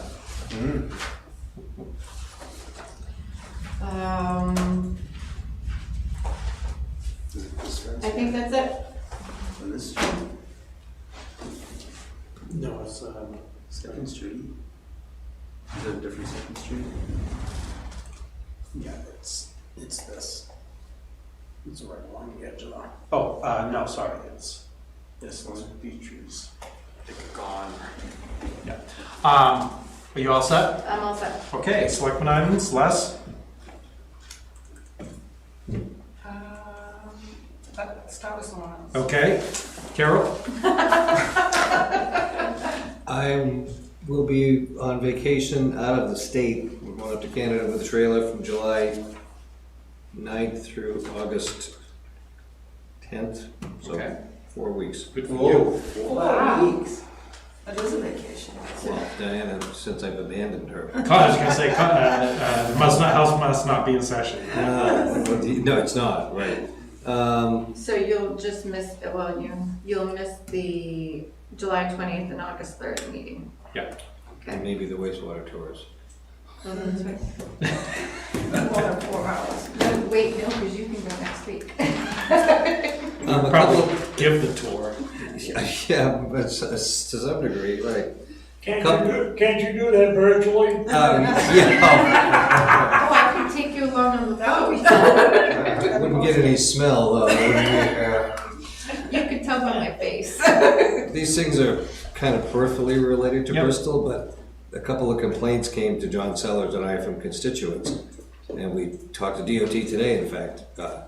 One of them is at the end of exit 23 is a mess. Yep. It's worse now that they fixed it, Of course. right?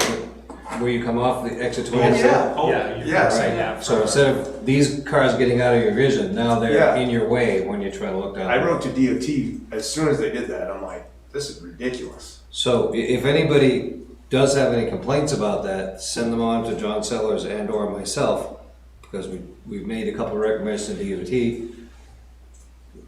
They're saying it's too expensive and maybe it's not a good idea to put a light there. This is what the complainant asked for, a light, which has both positive and negatives.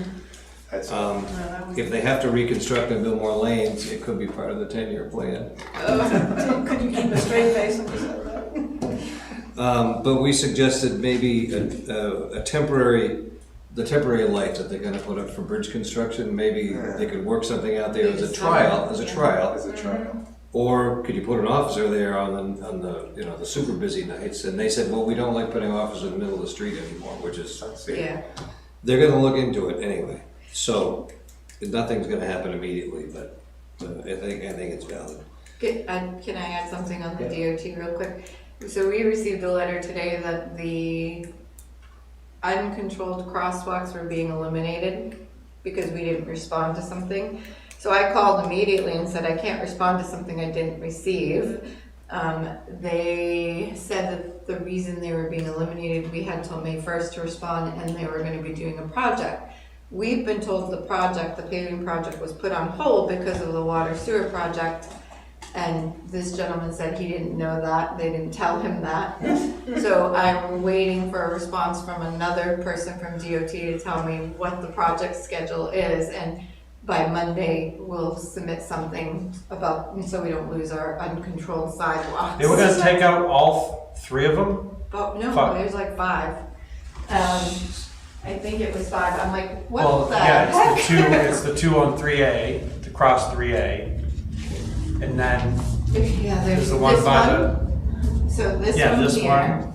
The downtown the one. one where the kids go across. Oh, the one They're gonna by the remove bridge. those? And then the No, one by, they were gonna tell us, we would have to reapply for new sidewalks according to this. And I'm like, none of us ever got this.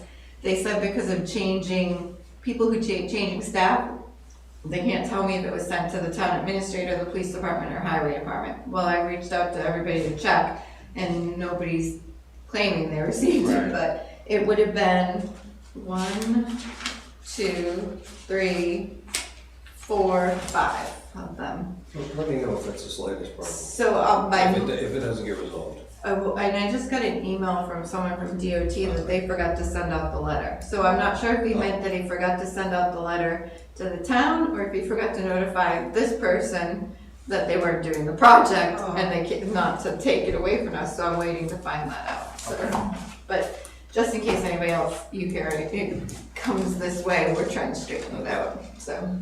I also asked the commissioner's office to have someone call us about the 10-year plan and the 2 projects down the street. I haven't heard back on that yet, but I'm still working on that. We've also had a complaint from a constituent and I'd like people's input, that's why I'm putting it out here. It isn't in Bristol, but it affects Bristol people. The person asked to have the speed limit slowed to 40. At the people who live across from the wagon wheel in the development, they say it's too dangerous to cross the road. They had a petition, DOT lowered it, they made a seasonal of 40 on the entire stretch. Same person has now come to John and I saying, it's really dangerous, it should be 35 all year. And everybody I've talked to says, no way. So I'm putting it out there if people hear this to let. New Hebron? Yeah. Oh, I'm gonna go the other way to work Not if that happens. Bridgewater to It starts in Bridgewater, goes all the way up to Hebron, yeah. Talked to DOT about that today as well. Yeah. And they said that's unlikely to happen. And then he talked a lot about the federal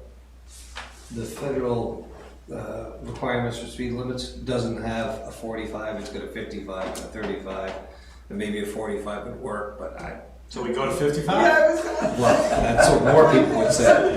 So if anyone has an opinion, you have an opinion, or you know anybody does, let us, John Sellers and or I know, so we can follow up on that, because I think nobody. It makes sense through Bridgewater, to be honest.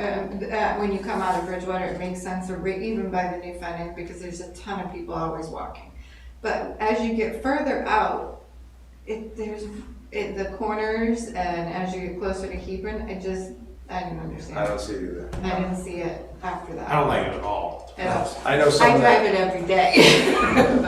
It was discussed at a function this weekend. Oh, no kidding. And the following day, I know someone that got a speeding ticket going up through there. They're ticketing now, And yeah. they were passing a car that was doing like 38. Right. And they were passing the car to get done quickly, and then you got a ticket. Yeah, it's all over Facebook. Yeah, it is. Oh, no kidding. All right. It is, yeah. Anyway, just to let people know it's out there, and let me know what you think. Okay. I already got the pulse of this room. Yeah. That's all, I guess. All right, Scott? Just planning board last night. There's, we had 3 different applications, right? Well, I guess you call, well, yeah, they're applications, so it's. 4 last night. So, There was 3 that are related that I was getting at. Yeah, up on. So there was a Hill. lot line adjustment, and then the next A one, subdivision, and another subdivision, all in the same area on Peaked Hill. Yeah. So, those 3. and then, so we were able to work through them, we did the lot line adjustment, and then we needed further information, we're waiting on that. We did a continuance on the subdivision, and then the second subdivision looked even, we needed more information on that, so we'll see how it turns out, so. Yeah, and then the 3rd case was a special use permit, and that made it through, it just has to come back to conservation, because there was an ARM on it, and conservation will just review the deck, so. Okay. But other than that, North Main Street's fixed.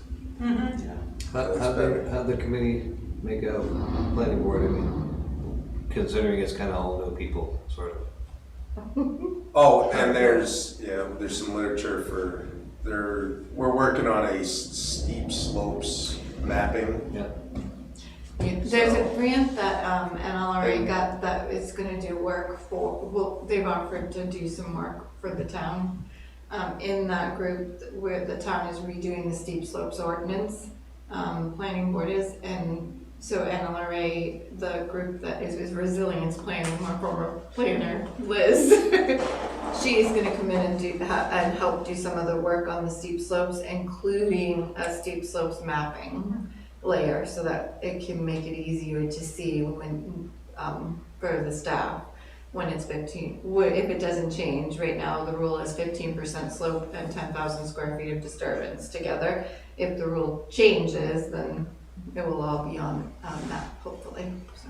And then another project is working on ridge lines, defining, protecting ridge lines. The ordinance is steep slopes and ridge lines together, so steep slopes is the 15%, but ridge lines is another section of it where you can't build so many feet of a ridge line and stuff like that. So, yeah. That currently exists? Mm-hmm. Okay.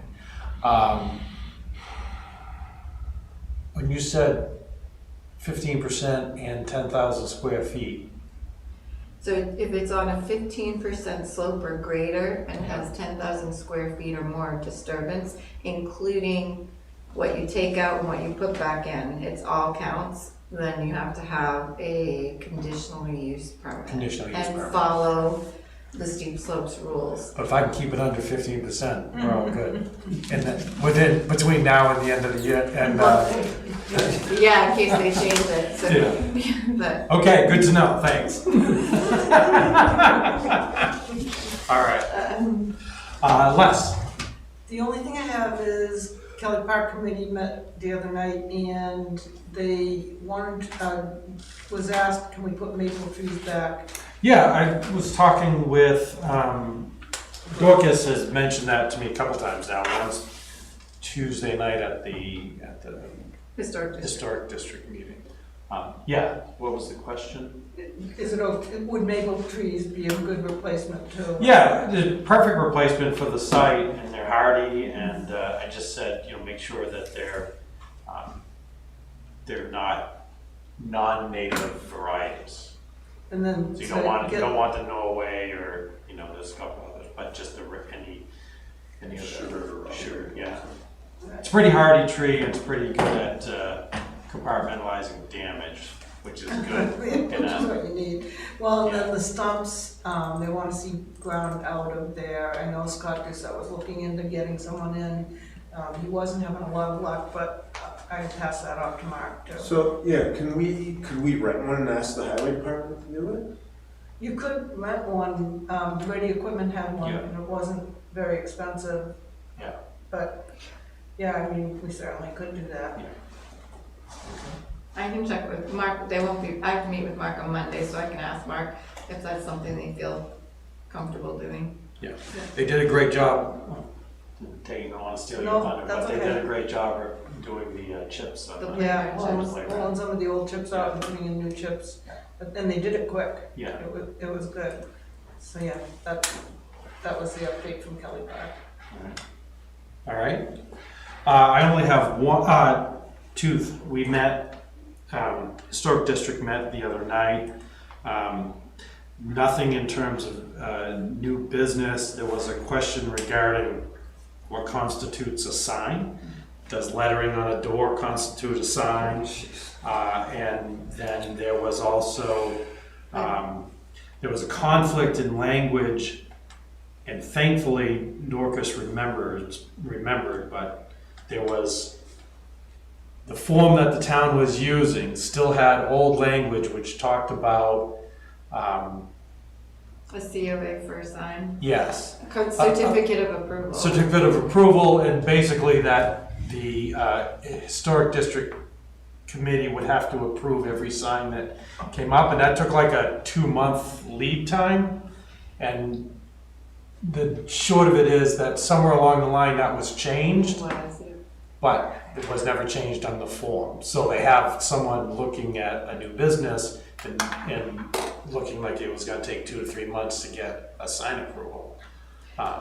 So, and I will take full responsibility, that No, probably it's didn't just have, that- that didn't have to come to the HDC, I didn't read my email. Oh, okay, well, they left happy because, Yes, yeah. we had a consensus that that was not the case anymore. The only thing they would have to send to you for, or HDC for a certificate of approval would be if there was concerns about a sign. Right.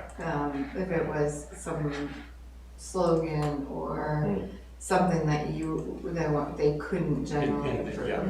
Yeah, and it isn't even true, well, it is a sign, Yeah. it's just door lettering, but it's Yeah. not like it hangs 90 degrees or anything. Right. Yeah, okay.